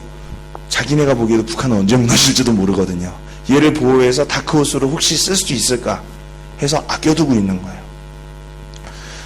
지금 얼마나 북한이 불안한 상황이냐면 9명의 군단장이 있는데 김정은이 통치하면서 1년 사이에 6명이 숙청당했습니다. 그리고 제일 높은 장군이었던 리영호가 가운데 있는 최룡해 장군에게 숙청이 되었는데, 이때 우리나라 같으면은 그냥 명령사 하나 보내면 되잖아요. 여기서 20명의 군인들이 총격전을 해서 호위병들이 죽고 리영호도 끝난 거예요. 지금 북한의 군대는 여기까지 갔습니다. 군대는 북한의 가장 큰 불만 집단이에요. 생각해요. 여러분, 군대, 북한 군대가 몇 년이죠, 복무기간이? 10년입니다. 13년이었는데 깎아준 거예요, 인구가 줄어서. 자, 여러분들 중에 군대 병장으로, 군대 전역하신 분, 군대 갔다 오신 분, 한번 생각해 보세요. 네. 저 군생활하는 건 너무 힘들어요. 그러니까, 야, 동기야, 걱정하지 마. 우리도 7년만 지나면 병장이 될 수 있어. 끔찍하죠. 이게 북한의 군대예요, 북한의 군대. 그런데 이 북한에서 배급제가 유지되고 있는 게 몇 프로라 그랬죠? 네, 12%죠. 이 12%가 바로 군대입니다. 왜냐면 군인들은 장사를 하거나 농사를 지을 수 없잖아요. 그래서 군인들에게는 배급이 지급이 되고 있는데 그게 하루에 300g이에요. 옥수수로. 자, 한 사람이 100g씩 3끼 먹고 살 수 있습니까? 도저히 살 수 없어요. 그래서 저는 이게 과장된 정보라고 생각을 하고 탈영병 출신의 제자들을 모았습니다. 야, 이거 사실이야? 그러니까 아닙니다. 그래요. 그래서 그치, 과장된 정보지. 이걸 먹고 사람이 살 수는 없지. 그러니까 그런 거예요. 아니, 제가 옥수수 배급을 받았는데 이게 너무 적어서 몰래 사관장, 북한의 행정보급관은 사관장이라 그래요. 사관장 방에 들어갔어요. 들어가가지고 그걸 저울에 몰래 제가 재봤어요. 240g이었어요. 그러니까 80g씩 줬다는 거예요. 20g도 누가 떼먹은 거예요. 그러니까 북한 군대의 지금 현실은 어떠냐면요. 보병사단 120명 중대에서 10명은 탈영, 기계화 부대 600명에서 30명은 탈영이에요. 자, 1개 중대 전투원 100명을 비상소집했는데 집결했을 때 10명도 안 모였습니다. 왜냐? 30명이 누워있고 식량을 구한다면 나간 자가 20명, 공사장에 동원된 자가 20명, 무달해춘 25명. 이게 군대입니까? 신병교육 시작할 땐 65명인데 교육 끝나니 18명만 남았다. 그리고 북한군의 5%에서 10%가 탈영병입니다. 이게 2011년 11월에 통일연구원이 발표한 공식 정부 자료예요. 북한군의 5%에서 10%는 탈영병이에요. 탈영한다고 해도 자기네 고향으로 못 갑니다. 탈영한 사람들은 뭐가 되냐면 북한 말로는 토비, 남한 말로는 마적이 되는 거예요. 그래서 산적이 되는 거예요, 산적. 총을 들고 다니면서 곡식 털어먹고 그러는 거예요. 그럼 얘네들을 잡기 위해서 특공대를 보냅니다. 얘네들도 탈영해요. 기회다. 이게 북한의 군대예요. 쉬리 같은 영화에 속지 마세요. 북한군은 이 상황이에요. 그래서 우리는 통일이 내일도 될 수 있다고 볼 수 있습니다. 첫 번째 시나리오, 휴대폰 업그레이드로 5년 안에 무너진다. 중국의 북송에 대한 태도 변화로 대량 탈북이 발생하여 무너진다. 그리고 가장 쉬운 건 뭐냐면 군대가 무너지는 거예요. 이게 바로 북한 급변 사태입니다. 만일에 북한의 대한민국이 무정부 상태가 된다. 그러면 아마 라면값이 오를 겁니다. 뉴질랜드가 무정부 상태가 된다. 총값이 오를 거예요. 말 뭐 이런 거. 북한이 무정부 상태가 된다. 배급이 끊어집니다. 그러나 배급이 끊어져도 장마당에서 잘 살고 있다니까요. 우리를 건드리지만 말아줘 하면서. 그런데 군대의 배급이 끊어지면 어떻게 되죠? 원래 군대밖에 배급받고 있는 애들이 없는데 얘들은 너무너무 배가 고픈 거예요. 만일에 그래서 얘들이 남한으로 넘어오면 어떻게 될까요? 에이, 거기에 육중철조망이 남북 앞에서 육중철조망에다가 거기에 지뢰밭에다가 부빛 어떻게 넘어와요? 그러나 여러분, 금강산에 아스팔트 길이 깔려 있어요. 개성에 아스팔트 길이 깔려 있어요. 그래서 그게 6km예요. 훈련받은 군인에게 6km 뛰는 건 아무것도 아닙니다. 거기에는 지뢰도 부비트랩도 없는데 총등 군인이 지키고 있을 뿐이에요. 근데 걔네들이 너무 배고파서 뛰어내려오면 어떻게 될까요? 그러면은 북에서 남쪽으로 총 못 쏴요. 이건 도발이에요. 남한에 있는 군인들이 그들을 보호하는 뉘앙스만 취하기라도 하면 당장 일개연대 내려옵니다. 일주일 굶으면 3일 그렇게 되는 거예요.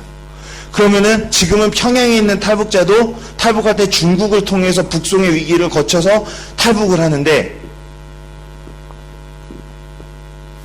휴전선 육로가 열려버리면 당장에 1만 명이 내려와 버린다는 거예요. 이게 북한의 급변 사태입니다. 이 일은요, 내일도 일어날 수 있어요. 8월 15일에 광복됐는데 8월 14일까지 아무도 몰랐습니다. 알았으면 한 달 전에 당장 가서 독립군에 지원하고 훈장 받죠. 오늘이 바로 통일의 8월 14일일 수도 있어요. 그래서 우리는 기도해야 됩니다. 분명히 이번 대통령과 이번 국회의원의 임기 중에 통일이 될 거라고 보는 거예요. 그래서 우리는 정말 기도하고 준비해야 됩니다. 통일은 눈앞에 있고요. 통일은 산사태처럼 올 것입니다. 그런데 문제는 이렇게 말씀하시는 분들이 있어서 그래요. 아까 기도하신 것처럼 우리 이기심. 북한이 무너지면 우리도 같이 망하는 거 아니야? 제 제자 중에 하나가 어느 고등학교에 북한 전통놀이를 가르치러 갔습니다. 갔다가 와서 엉엉 울면서 통곡을 해요. 꺼이꺼이 울면서 남한 아이들을 저주합니다. 왜 그런가 보니까 남한의 그 뚱뚱하고 핸드폰도 좋은 거 쓰는 돈 많은 애들이 통일 안 됐으면 좋겠대요. 통일되면 돈 드니까 통일 안 됐으면 좋겠대요. 어떻게 그럴 수가 있냐는 거예요. 자기는 엄마를 못 만나서 이러고 있는데. 그러면서 그 얘기를 하는 거예요. 자기네들은 북한에 있을 때 언감자 먹으면서도 미 제국주의에 신음하며 굶주리는 남조선 동무들을 해방하기 위해서 우리가 이걸 이겨내야 된다고 생각했대요. 근데 어떻게 이런 말을 할 수가 있냐는 거예요. 여러분, 통일은 돈 때문에 하면 안 되는 겁니까? 통일의 이유는 딱 한 가지예요. 살아서도 지옥같이 살다 죽어서도 지옥에 가는 그 북한의 지옥불을 끄기 위해서 통일해야 되는 거예요. 그들을 구출하기 위해서 통일해야 돼요. 그걸 위해서 우리가 굶주리고 허리띠 졸라매도 해야 되는 거예요. 근데 우리는 딱 이 생각이에요. 통일이 되면은 통일되면 편의점 알바가 5,000원인데 갑자기 북한 애들이 와서 저는 2,000원만 줘도 일하겠습니다. 내 일자리 다 없어지고, 노가다 아르바이트 하러 가면 10만 원인데 갑자기 누가 와가지고 북한 애들이 와서 저는 3만 원만 줘도 일하겠음 이러면은 이러면 어떡하지? 그리고 막 난민들이 있으니까 막 세금이 막 2배 3배로 올라. 쟤네들 먹여야 된다고. 그럴까봐 통일을 하는 게 싫은 거죠, 여러분.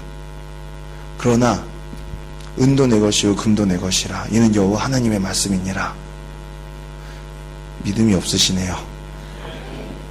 하도 여러분들이 돈과 경제에 민감하시니까 목사답지 않게 경제 이야기를 하겠습니다. 통일 비용은 3단계로 듭니다. 첫째, 북한 주민들이 모두 대한민국 주민이 되면 일단 굶어 죽이지 말아야 됩니다. 그렇기 때문에 그 사람들에게 모두 굶어 죽지 않을 정도의 쌀과 보리, 잡고 옥수수를 제공해야 됩니다. 그게 얼마인 줄 아세요? 1년에 80만 톤의 곡물을 보내면 북한의 굶주림은 없습니다. 80만 톤이 얼만큼이게요? 우리가 김대중 노무현 대통령님 때 매년 그만큼씩 보냈어요. 보내다가 안 보낸 거 다시 보내는 거니까 추가 비용도 없습니다. 농협이나 농무부 이런 데서 쌀값 조정한다고 막 창고에 가둬놓고 바다에 놓고 막 외국에 막 공짜로 주는 게 그만큼 된대요. 걱정할 게 없어요. 여기까지만 돼도 성공 아닙니까, 사실? 그런데 2단계가 있습니다. 2단계. 사람이 떡으로만 살 것이 아니죠. 행복해야죠. 북한 주민을 행복하게 할 수 있는 2개의 전설의 아이템이 있습니다. 그게 뭐게요? 연세 드신 분들은 딱 나오던데. 김일성이 1945년에 나라를 만들 때 국민들에게 이것과 이것을 먹이겠다 그랬단 말이에요. 근데 그것을 계속 약속을 한 번도 못 지키다가 김정일도 약속 못 지키고 김정은도 이것과 이것을 먹이겠다 그랬어요. 이 전설의 2 아이템. 이 전설의 2 아이템을 지배하는 자가 북한이라는 서버를 지배하는 거예요. 그쵸, 쌀밥의 고깃국이에요. 그래서 국회 입법조사위원회에서 실제로 이런 코미디 같은 조사를 했습니다. 북한 주민의 2,400만 원을 잡아서 1년 365일 하루 3끼 무한 리필로 쌀밥에 고깃국을 먹일 때 돈이 얼마가 들 것인가?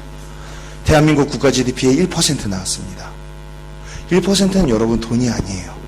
우리가 IMF 걸렸을 때 1년 사이에 GDP의 40% 깎였는데 굶어 죽은 사람 없어요. 살 빠진 사람도 없어요. 자살한 사람은 있겠지만 그것은 다른 이야기죠. 절대 빈곤을 없애는데 1%는 남북한 군대 하나로 합치죠. 남북한 대사관 하나로 합치죠. 우리가 일본과 미국과 교역하는 걸 합한 거 곱하기 2배를 중국과 무역하는데 배로 하고 있거든요. 육로 뚫리죠.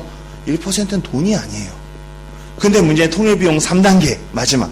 북한 사람들의 GDP를 우리 수준으로 올려줘야 돼요. 생활 수준이 우리만큼이 돼야 돼요. 야, 북한에는 재활용할 수 있는 게 하나도 없는데 건물도 다 지어야 되고 그 통신망 다 만들고 냉난방 상하수도 도시 막 건물 있는 거 다 부수고 새로 짓고 거기에 철도 놓고 공항 와 나라가 망하겠다 이렇게 생각하십니까?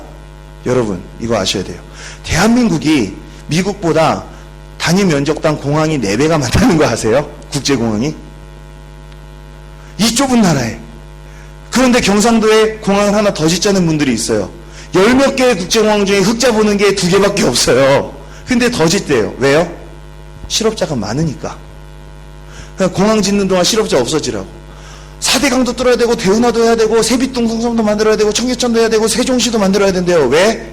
필요해서가 아니라 실업자가 많으니까. 만드는 동안은 실업자가 없을 것이고 다 만든 다음에 필요하기를 바라면서 이게 만들고 있는 거예요. 이 도박이에요, 도박. 왜 그럴까요? 대한민국은 개발이 끝난 나라예요. 그래서 청년 실업이 300만입니다. 청년 실업 300만. 근데 대학 졸업자는 계속 나오고 있어요. 여러분들의 미래는 어두워요. 그런데 북한이 열립니다. 거기에 도시 짓습니다. 거기에 없는 땅에 정말 필요해서 만든 거예요. 도로 깔고 철도 깔고 학교 짓고 막 하는 거예요. 수제 심시티를 하는 겁니다. 남한에서 북한에서 남한으로 난민이 내려올 것 같아요. 남한에서 북한으로 일자리 가지러 올라가죠. 그 북한의 노동력들과 함께 북한을 개발하고 자원할 수 있는 거예요. 여러분 성도들 중에 어떤 사람들이 겁니다. 나 큰일 났어요. 기도해 주세요. 왜? 공무원 시험에 8번째 떨어졌어요. 흑흑흑흑흑. 걱정하지 마세요. 동서독이 통일됐을 때 서독에 있는 정년퇴임 은퇴 공무원들을 다 복직시켜서 승진시켜서 동독으로 보냈습니다. 통일되면 당장 5만 명의 공무원이 더 필요해요. 그러니까 걱정하지 마시고 통일을 위해서 기도하세요. 그러니까 또 그런 거야. 형, 나 이번에 경기도 교원 임용고시 봤는데 또 떨어졌어. 왜? 너 공부 잘하잖아. 36.8대 1이었어. 교원대 나온 애들끼리. 난 영원히 교사가 못 될 건가 봐. 나는 이 정권을 저주해. 왜? 백만 있으면 사립학교 교사가 될 수 있다. 막 이러고 있는 거예요. 걱정하지 마. 통일이 되면은 더하기 덜기가 아니라 더하기 빼기. 주체력이 아니라 서기력부터 가르쳐야 될 교사 10만 명이 필요하다. 그러면은 지금 있는 교사들은 다 교장 선생님이 돼서 올라가야 되고 너희들은 그냥 시험 없이 다 교사가 될 거야. 공무원고시, 교사 임용고시 미달. 그러니까 걱정하지 마. 다만 통일이 되는 걸 위해서 기도해. 그래요? 목사님 기도해 주세요. 왜요? 또 뭐예요? 우리 동네에 대형마트가 생기는 바람에 30년 동안 우리 김집사가 하던 슈퍼마켓이 망하려고 그래요. 자기도 작은 대형마트에서 보면서 막 이러는 거예요. 걱정하지 마십시오. 통일이 되면 북한에는 장마당만 있지 가게가 없어요. 북한에 마을마다 가게가 들어가야 됩니다. 블루클럽, 미용실, 짜장면집, 피자집, 통닭집, 신발가게, 화장품가게, PC방, 찜질방. 통일되면 제일 잘 될 건 자영업이에요. 그러니까 통일을 위해서 기도하세요. 마륙 33이라는 한문수거가 있지 않습니까? 그런 게 있어요. 마태복음 6장 33절 먼저 주의 나라와 의를 구하라. 그래야만 이 모든 것을 너에게 더하시리라. 그러니까 북한에 있는 우리 주민들을 위해서 기도하고 북한의 하나님 나라가 서는 걸 위해서 기도하세요. 그러면은 모든 게 해결될 겁니다. 그래서 통일 이익은 248조로 보는 거예요. 한국현대경제연구원 2010년 10월 31일 자료예요. 돈 때문에 통일을 두려워할 필요는 없다는 겁니다. 그리고 북한에는요 많은 자원이 있습니다. 세계에서 철이 제일 많은 나라가 브라질인데 북한에 4분의 1이 매장되어 있어요. 세계에서 금이 제일 많이 매장된 곳이 남아공인데 북한에 3분의 1이 매장되어 있습니다. 세계에서 마그네사이트가 가장 많이 매장된 곳이 북한이에요. 세계에서 원자력 발전할 때 쓰는 우라늄이 2번째로 많이 매장된 데가 호주예요. 북한에 호주에 3배가 매장되어 있습니다. 그래서 이것이 얼마어치냐 했더니 2천 몇백조 원이 나왔어요. 대한민국 GDP의 몇 배예요. 그래서 이런 선정적인 자료를 국회에서 하다니. 그래서 국회에서 다시 조사를 했습니다. 다시 조사했는데 6,983조 원 나왔어요. 이것이 대한민국이 1만 8천 년 동안 수입할 분량입니다. 우리 통일되면 1만 8천 년 동안 수입 안 해도 됩니다. 주님이 오실 때까지 펑펑 자녀는 모으는 무슨 펑펑 썼는데 주님이 오시면 1만 3천 년 어치나 남아있었네 이러면서 주님의 재림을 맞이할 수 있는 거예요. 더 쓸걸 막 이러면서. 이게 북한의 철길이에요. 일제시대 때 깔아놓은 겁니다. 여기에서는 일제시대 때의 레일과 철로를 그대로 쓰고 있어요. 그래서 박관준 씨 국회의장이셨던 분이 이게 타고 갔는데 너무 기차가 자전거보다 느리게 가더라는 거예요. 구간에다가. 그러니까 이거 도대체 왜 이러냐. 그러니까 네 선생님, 북한에선 남자에 대한 기본 호칭은 선생님입니다. 네 선생님, 오랜만에 오신 고국 산천을 천천히 감상하시라고 기관사 동무가 배려하고 있습니다. 말 같지도 않은 얘기를 하고 있는 거예요. 이거 다 다시 깔아야죠. 철도 다 깔아야 되지 않겠습니까? 북한은 민둥산입니다. 하도 나무를 해서 떼다 쓰다 보니까 나무가 없어요. 그러니까 비가 조금만 안 오면 가뭄, 비가 조금만 많이 오면 산사태와 수해, 물난리가 나는 거예요. 북한말로 큰 물피. 그러면은요, 여러분, 한 해에 가뭄과 수해를 동시에 겪는 나라는 북한밖에 없어요. 이곳에 나무를 다 심어야죠. 산림청 공무원하시는 분 어디 없습니까? 승진의 날이 가까웠습니다. 어떻게든 자리를 보존하세요. 이게 나무를 다 심고 자연을 회복시켜야 되는 거예요. 이게 우리가 할 일입니다. 식목계획 다 세워서 얼마나 예쁘게 할 수 있겠습니까? 이게 북한의 아궁이 떼는 마을의 사진이에요. 여기에 냉난방, 상하수도 다 깔아야 됩니다. 그럼 우리가 얼마나 할 일이 많겠습니까? 북한 주민들은 얼마나 행복하고 기뻐하겠습니까? 가치 있는 노동을 하면서요. 박격포 공장에 가는 게 아니라. 그럼 이곳에서 청년 실업이요. 30년은 사라질 것입니다. 여러분의 미래는 밝아요.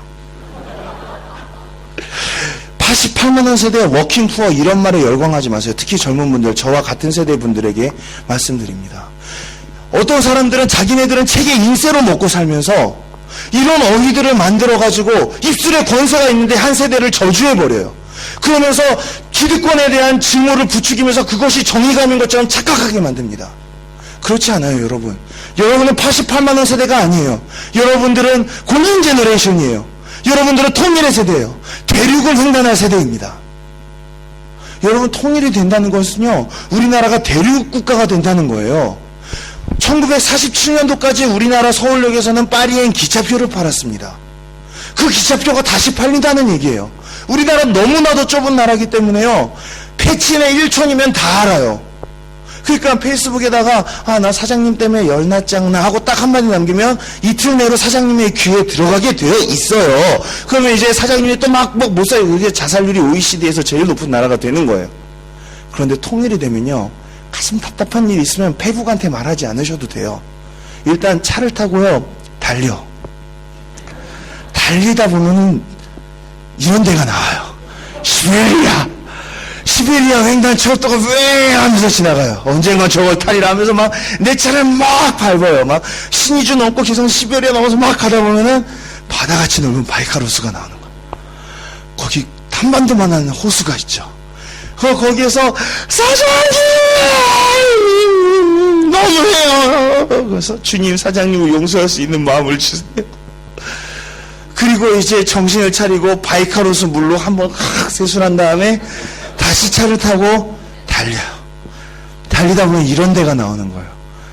내몽골 고원 뭐 이런 데. 그럼 우당당당당당당당 하다가 이런 거리에서 자요.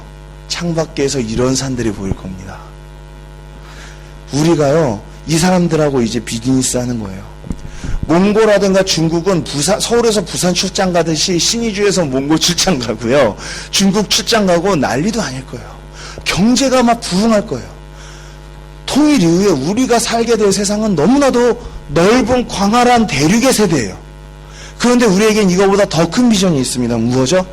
통일되면 통일된 첫 해에, 통일된 그 해에 북한에 있는 3,312개의 리마다 교회를 세워야 됩니다. 통일되면 여러분 뭐 해야 되냐면 가스차를 사지 마시고, 충전소가 없어요, 북한에는. 휘발유로 가는 봉고차 3대를 사세요. 그래서 우리 주님의 교회에서 전도여행팀을 보내는 겁니다. 그래서 한 대는 휘발유통을 가득 싣고, 주유소가 없으니까 휘발유통을 가득 싣고 앰프랑 악기랑 이런 거 다 실으세요. 차 한 대는 짐을 다 실으세요. 배낭 이런 거 캐리어. 한 대는 여러분이 타시고 봉고차 3대가 달려요.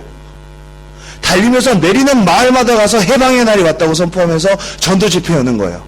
그러면 여러분들이 가서 전도 집회를 열 때마다 사람들이 오는데 그 중에서 내가 오늘만 기다렸다 하고 나오는 사람들이 있을 거예요. 지하교회 성도들이에요. 그들과 함께 교회를 만든 거예요. A형 텐트 하나 치고 십자가 세우면 그게 교회죠. 건물은 나중에 지어도 되죠. 그렇게 해서 통일된 첫 해에 3,312개의 리마다 교회를 교단별로 하나씩 다 세워야 됩니다. 그럼 얘기하죠. 대한민국에 3,000명의 목회자가 있어요? 걱정하지 마세요. 대한민국의 전 세계의 신학생을 다 합한 것보다 더 많은 신학생이 대한민국에 있어요. 그럼 이제 전도사들 와가지고 그래요. 큰일 났어. 막 울어요. 왜 그러냐면은 20평짜리 상가에서 개척을 하려고 그래도 1억 원이 필요하대요. 1억 원이 어디 있습니까? 그래가지고 부목사 자리를 알아보려고 해도 부목사 자리도 없대요. 그래가지고 주님의 일을 하고 싶은데 할 수가 없어. 이게 다 통일을 위해서 하나님께서 준비해 두신 거예요. 부목사 자리가 없어요? 통일되면 부목사 제도가 사라집니다. 어디 한 교회에 목사님을 두 분씩이나 안 돼. 목사님 한 분이 막 6교회씩 순회하고요. 막 그 조사들 막 다 안수 집사들이 안수 주고 막 그래야 된다니까요. 통일되면은 우리가 북한 교회 재건해야죠. 무조건 북한은 부흥됩니다. 저는 이렇게 무조건 부흥됩니다. 왜냐? 대한민국이 왜 세계에서 제일 부흥하고 선교사 많이 보내고 잘 사는 나라 되는지 아십니까? 경기도 용인 순교자 기념관 가보세요. 대한민국에서 순교한 2600분의 영정을 모셔서 있어요. 북한에는요 1만 4천 명이 넘는 순교자들의 피가 아직 가품을 받지 못하고 있어요. 이 순교자들의 피를 하나님께서 이제 추수하실 텐데 부흥이 안 일어나고 배기겠습니까? 부흥은 옵니다. 성도의 죽는 것을 여호와께서 귀중 여기시느니라. 지금 아직 때가 차지 않아서 신사참배의 그 독이 아직 빠지지 않아서 하나님께서 잠깐 잡고 계신 거예요. 하나님께서 순교자의 피의 추수를 거두시는 날. 지금도 요한계시록에 나오죠. 보좌 앞에서 순교자들이 탄원하며 울고 있습니다. 우리의 피의 신원을 갚아주시는 날이 언제까지입니까? 순교자의 피가 조금 더 차기까지 기다려라. 그러나 때가 가까이 오는 거예요. 그러면 북한이 열리고요. 대륙의 국가가 되고 북한의 교회가 재건이 됩니다. 그러나 이것은 오히려 작은 일입니다. 북한의 문이 열리게 되면요. 우리의 국경은 중국이 됩니다. 중국엔 1억의 지하교회가 있어요. 탄압받습니다. 그리고 중국에는 수많은 민주화 세력들이 있습니다. 그러나 탄압받고 있어요. 중국은 페북과 SNS, 트위터가 안 되는 나라예요. 민주주의 못합니다. 그러나 이제 그들의 국경이 남한이에요. 지금 바다 건너에 있는 한류도 엄청난데 국경 건너 청계천 같은 압록강만 건너면 거기가 남한이라니까요. 교회 우리가 전도여행을 이제 비행기 타고 갈 필요가 없어요. 봉고차를 타고 1인당 전도여행비는 20만 원이야. 20만 원이나요? 이러면서 봉고차 타고 간단 말이에요. 에어피가 없어요. 에어피가. 그러면 중국 교회도 엄청나게 선교의 동력이 일어나고 한국 교회와 중국 교회가 긴밀히 협력하게 됩니다. 민주화 투사들은 대한민국으로 도망오면 돼요. 탈북자처럼. 그러면서 중국의 민주화 세력도 힘을 얻고 중국도 민주주의와 한류가 들어갑니다. 한국에서 단기팀이 시도 때도 없이 들어갑니다. 그런 가운데 중국의 공산주의 악한 정권이 무너지는 거예요. 북한의 문이 열리면 중국의 문이 열리게 되어 있어요. 그리고 중국의 문이 열리고 그 중국의 교회들이 복음으로 일어나기 시작하면은 그 다음에 이슬람의 문이 열리는 거예요. 이것이 바로 백투 예루살렘의 비전입니다. 백투 예루살렘은요, 북한을 스킵하고 말할 수 있는 것이 아니에요. 하나님께서 북한을 통해서 하실 일이 너무나도 많은 겁니다. 여러분 보세요. 덴마크 복음화 누가 시작했죠? 덴마크의 아펜젤러 언더우드 누굽니까? 없어요. 왜? 독일이 다 기독교가 됐으니까 독일 사람이 이사 간 사람이 아는 사람이 옆집 사람이 옆마을 사람의 시집 간 사람이 하다 보니까 복음이 다 된 거예요. 독일은 누가 처음으로 선교했습니까? 없어요. 프랑스가 다 복음화 되니까 프랑스에서 독일 그 경계마을에 옆마을에 아는 사람이 시집 간 사람이 이사 해서 복음이 다 전파된 거예요. 프랑스는 이탈리아에서부터 이탈리안 바울 사도께서 가셨죠. 이게 복음의 도미노 현상이에요. 그런데 지금은 복음의 도미노 현상이 하나도 안 일어나고 있는 시대예요. 왜냐? 세계에서 선교 제일 많이 하는 나라 7만 명의 선교사를 보낸 미국이에요. 미국은 이쪽은 태평양, 이쪽은 대서양이에요. 그러니까 도미노가 안 일어나죠. 다행히 돈이 많아요. 그러니까 고도로 훈련된 개인이나 한 가족을 보냅니다. 보낸 다음에 한 명을 보내요. 얼마나 무식합니까? 그리고 돈 필요하면 말해, 돈 보내줄게. 이러는 거예요. 그리고 세계에서 선교사 두 번째로 많이 보내는 나라 대한민국입니다. 근데 이 대한민국은 어떻습니까? 역시 섬나라예요. 24,000의 선교사를 보냈는데 역시 개인을 고도로 훈련시키고 미션 퍼스펙티브를 달달달 외워서 시험을 본 다음에 보낸단 말이에요. 그럼 보내요. 그런 다음에 돈 필요하면 말해, 기도해 줄게. 이러고 있단 말이에요. 그러면 이제 도저히 이게 공동체에게 섬겨야 되는데 개인이 공동체가 달리는 너무 힘들고 훈련도 많이 받아야 되고 빡세고 그러니까 안 되겠어. 단기팀 좀 보내주세요. 그럼 알았어, 단기팀 보내줄게 하고 철없는 중고등부 애들 모아다가 10명을 갖다가 만들어가지고 일주일을 보냈다가 오는데 드는 에어피가 3천만 원이에요. 우리 이렇게 무식하게 섬겨하고 있단 말이에요. 그런데 북한이 열리면 전도여행비는 10%로 다운되는 거예요. 에어피가 안 되니까. 기차를 타고 전도여행 가는 거예요. 내리는 역마다 복음을 전하면서. 그러니까 이 북한은요, 욕조에 그 꼭지 뚜껑과 같아요. 저게 열리면요, 복음의 도미노 현상, 지난 50년간 한 번도 일어난 적이 없었던 복음의 도미노 현상이 남한에서부터 쫙 서진하기 시작하는 겁니다. 그냥 마귀는 저걸 막으려고 그러고 우린 저걸 뚫으려고 그러는 거예요. 때가 찬 거예요. 저기 북한의 위에 6,000개의 미전도 종족이 우리를 기다리고 있습니다. 타자크, 카자흐, 아르메니아, 투르크, 체첸, 북인도 무슬림, 키르키스, 아랍에미리트, 이스라엘 사람들에 이르기까지 우리가 이들에게 복음을 전하면서 행진하는 거예요. 사람들이 와, 저들에게 통일을 주신 하나님은 정말 위대하다고 외칠 때 우리들은 노래하면서 갈 거예요. 여호와께서 시온의 포로를 돌리실 때 우리는 꿈꾸는 것 같았도다. 그때 우리 입에는 웃음이 가득하고 우리 혀에는 찬양이 찼었도다. 열방 중에서 말하기를 여호와께서 저희를 위하여 대사를 행하셨다 하리로다.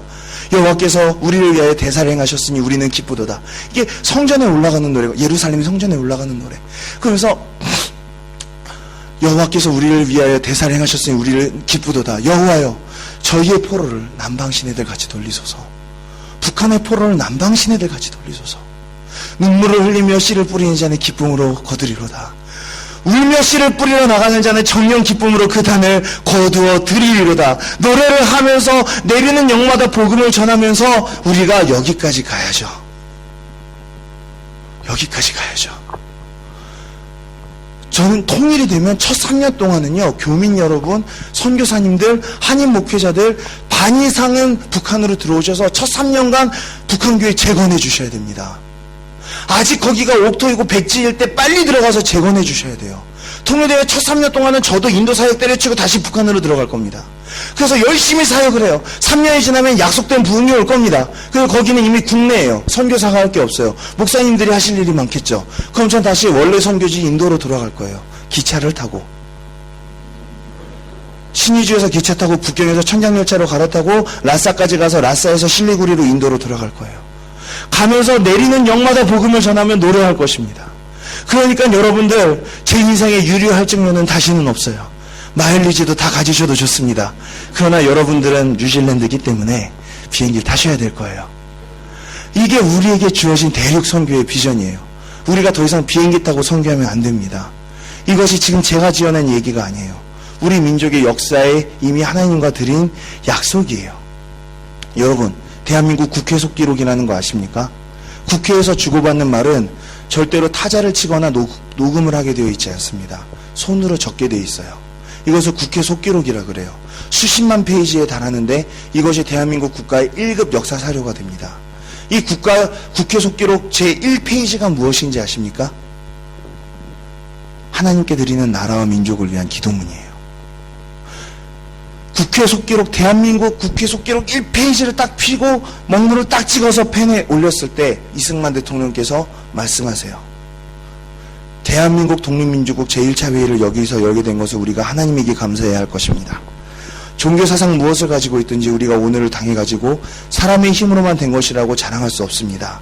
그러므로 하나님에게 감사를 드리지 않을 수 없습니다. 나는 먼저 우리가 다 성심으로 일어서서 하나님에게 우리가 감사를 드릴 터인데 첫 페이지에 하나님께 감사 3번 나와요. 이윤영 의원 나오셔서 간단한 말씀으로 하나님에게 기도를 올려주시기 바랍니다. 이 이윤영 의원은요, 감리교 목사님이자 국회의원이자 국회 부의장이셨던 분이에요. 또 탈북자이셨던 분입니다. 북한에서 김일성에 의해서 쫓겨내려와서 국회의원이 되신 분이에요.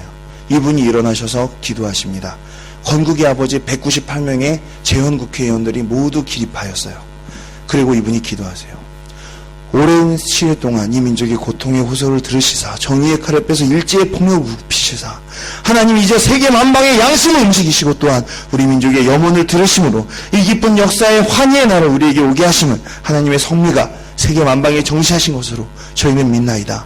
하나님이여 원치 아니한 민생의 도탄은 길면 길수록 이 땅에 악마의 권세가 확대되나 하나님의 거룩하신 영광은 이 땅에 오지 아니할 줄 저희가 생각합니다. 원컨대 저희 조선의 독립과 함께 남북 통일을 주시옵고 또한 우리 민생의 복락과 어울러 세계 평화를 허락하여 주시옵소서. 저희 교회가 광복절마다 부르는 기도예요. 하나님이여 원치 아니한 민생의 도탄이 길수록 이 땅에 악마의 권세가 확대되나 우리 민족이 너무 가난했기 때문에 비굴하고 죄도 많이 지었다는 거예요. 그래서 하나님의 거룩하신 영광이 이 땅에 오와야 하기 때문에 민생의 복락을 달라는 거예요. 대한민국의 60년은요, 기적이에요. 성공한 역사입니다. 60년 전에 가난했던 나라들 다 지금도 가난해요. 그런데 대한민국 어떻게 해서 성공했느냐? 이 언약 때문에 성공한 거예요.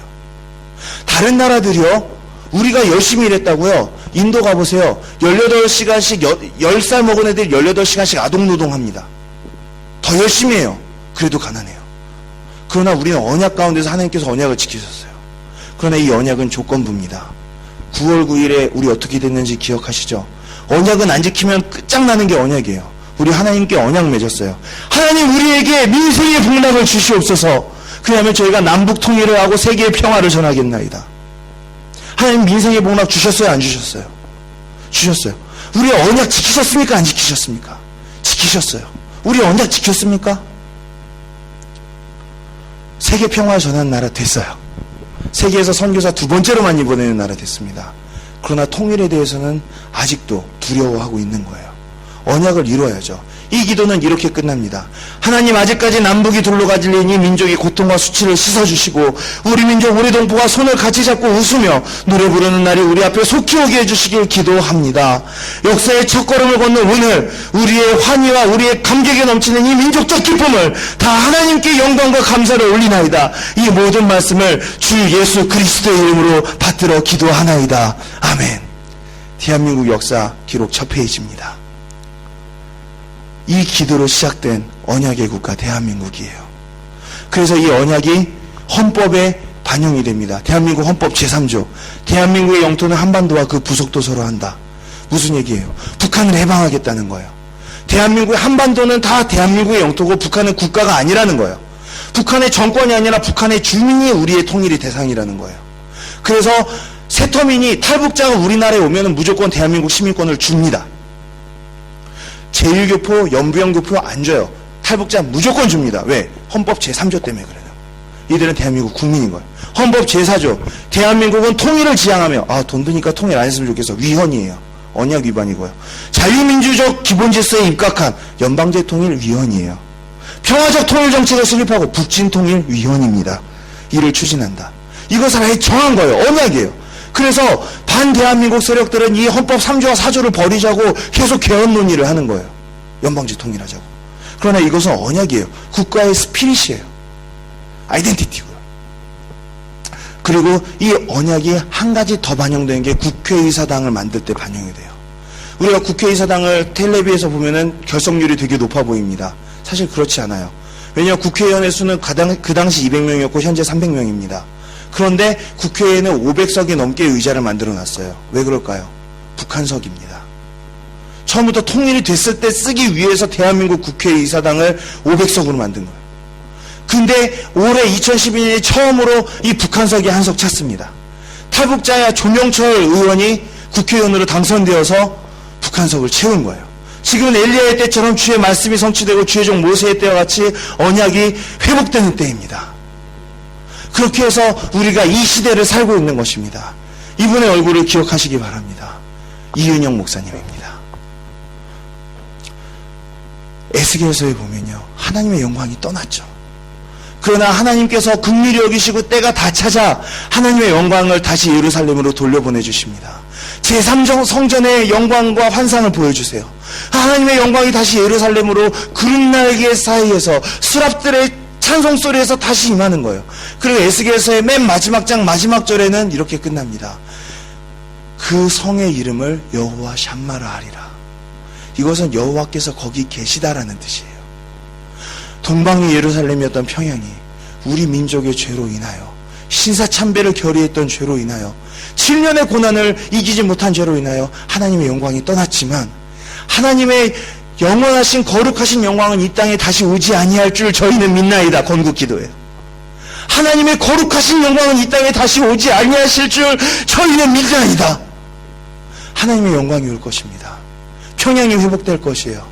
개성에서 평양, 신주, 회령, 강계, 평성에서 낮은 선봉에 이르기까지 러시아를 거쳐서 모든 땅에 하나님의 복음이 전파될 것입니다. 이것을 위해서 우리가 부르심을 받았어요. 그럼 우리는 어떻게 해야 되느냐? 여러분과 함께 기도하셔야 되는데, 기도할 때 어떤 전략적인 기도를 하시고 어느 사이트에 가입하세요가 아니라 여러분이 통일을 사세요. 이미 받은 줄로 아시고 기도하시기 바랍니다. 이런 거예요. 맛있는 음식을 먹을 때 이 음식이 우리 북한 주민들의 입에도 들어가게 하여 주시옵소서라고 기도해야 돼요. 따뜻하고 멋있는 옷을 입을 때 이런 옷을 우리 얼어 죽고 추워 죽는 우리 북한 동포들도 입게 하여 주시옵소서라고 기도해야 되는 거예요. 멋진 차를 달릴 때 하나님 이런 도로가 쫙쫙 깔리게 하여 주시고, 나무들이 아름답잖아요, 뉴질랜드. 그거 볼 때마다 북한의 산마다 나무들이 생기고 골짜기들마다 샘물이 흐르게 하여 주시고, 우리가 이 차를 가지고 그곳을 달릴 수 있게 하여 주시옵소서. 통일을 사는 거예요. 이미 받은 줄로 믿고요. 우리가 그렇게 하고 통일은 반드시 올 것이니 통일 이후를 대비하시기 바랍니다. 기도하겠습니다. 하나님 아버지, 저희가 중보기도 팀으로 모였습니다. 하나님 아버지, 저희가 오늘 기도의 관역들을 얻었기를 원합니다. 어떻게 기도해야 할지, 아버지, 민족을 위해 어떻게 기도해야 할지 하나님 저희에게 가르쳐 주시옵소서. 하나님, 그래야 저희가 기도하게 하여 주시옵소서. 저희가 은혜 받기 위해서 오는 것이 아니라 아버지, 북한 땅과 모든 잃어버린 영혼들에게 은혜가 되고 축복이 되기 위하여 신앙생활을 할 수 있게 하여 주시옵소서. 아버지, 저희가 복을 받기를 원하는 것이 아니라 저희가 열방이 복이 되기를 원하오니 아버지, 저희를 복으로 삼아 주시옵소서. 아버지, 사람이 헌금을 바구니에 내면은 그 돈이 이제는 자기의 일을 위하여 쓰이지 아니하고 교회를 위하여 쓰이는 돈이 되는 것과 마찬가지로 하나님 아버지, 이제 그 거룩한 바구니에 저희의 삶을 넣게 하여 주시옵소서. 저희의 젊음을 넣게 하여 주시옵소서. 저희의 인생을 넣게 하여 주시옵소서. 헌금 바구니에 받쳐진 돈에 대해서 주권을 주장하지 않듯이 헌금 바구니에 저희의 삶을 담게 하여 주시옵소서. 그래서 내 인생을 그 누구도 나의 것이라고 주장하지 않게 하여 주시옵고, 우리의 생명을 드리니 주님의 영광을 위하여 사용하여 주시옵소서. 하나님의 거룩하신 영광은 이 땅에 오지 아니할 수 없음을 저희가 믿습니다. 하나님이 건국의 언약을 이루어 주시옵고, 아버지, 이제 포로들에게 자비를 베푸시어 아버지, 포로된 자에게 자유를, 눈먼 자에게 보게 함을, 옥에 갇힌 자에게 풀려남은 아버지 여호와의 해방의 해가 선포되게 하여 주시옵소서. 우리 민족과 함께 하여 주시고 우리 민족을 계속하여 선교의 동원력으로 사용하여 주시옵소서. 살아계신 예수 그리스도의 이름으로 기도합니다. 아멘.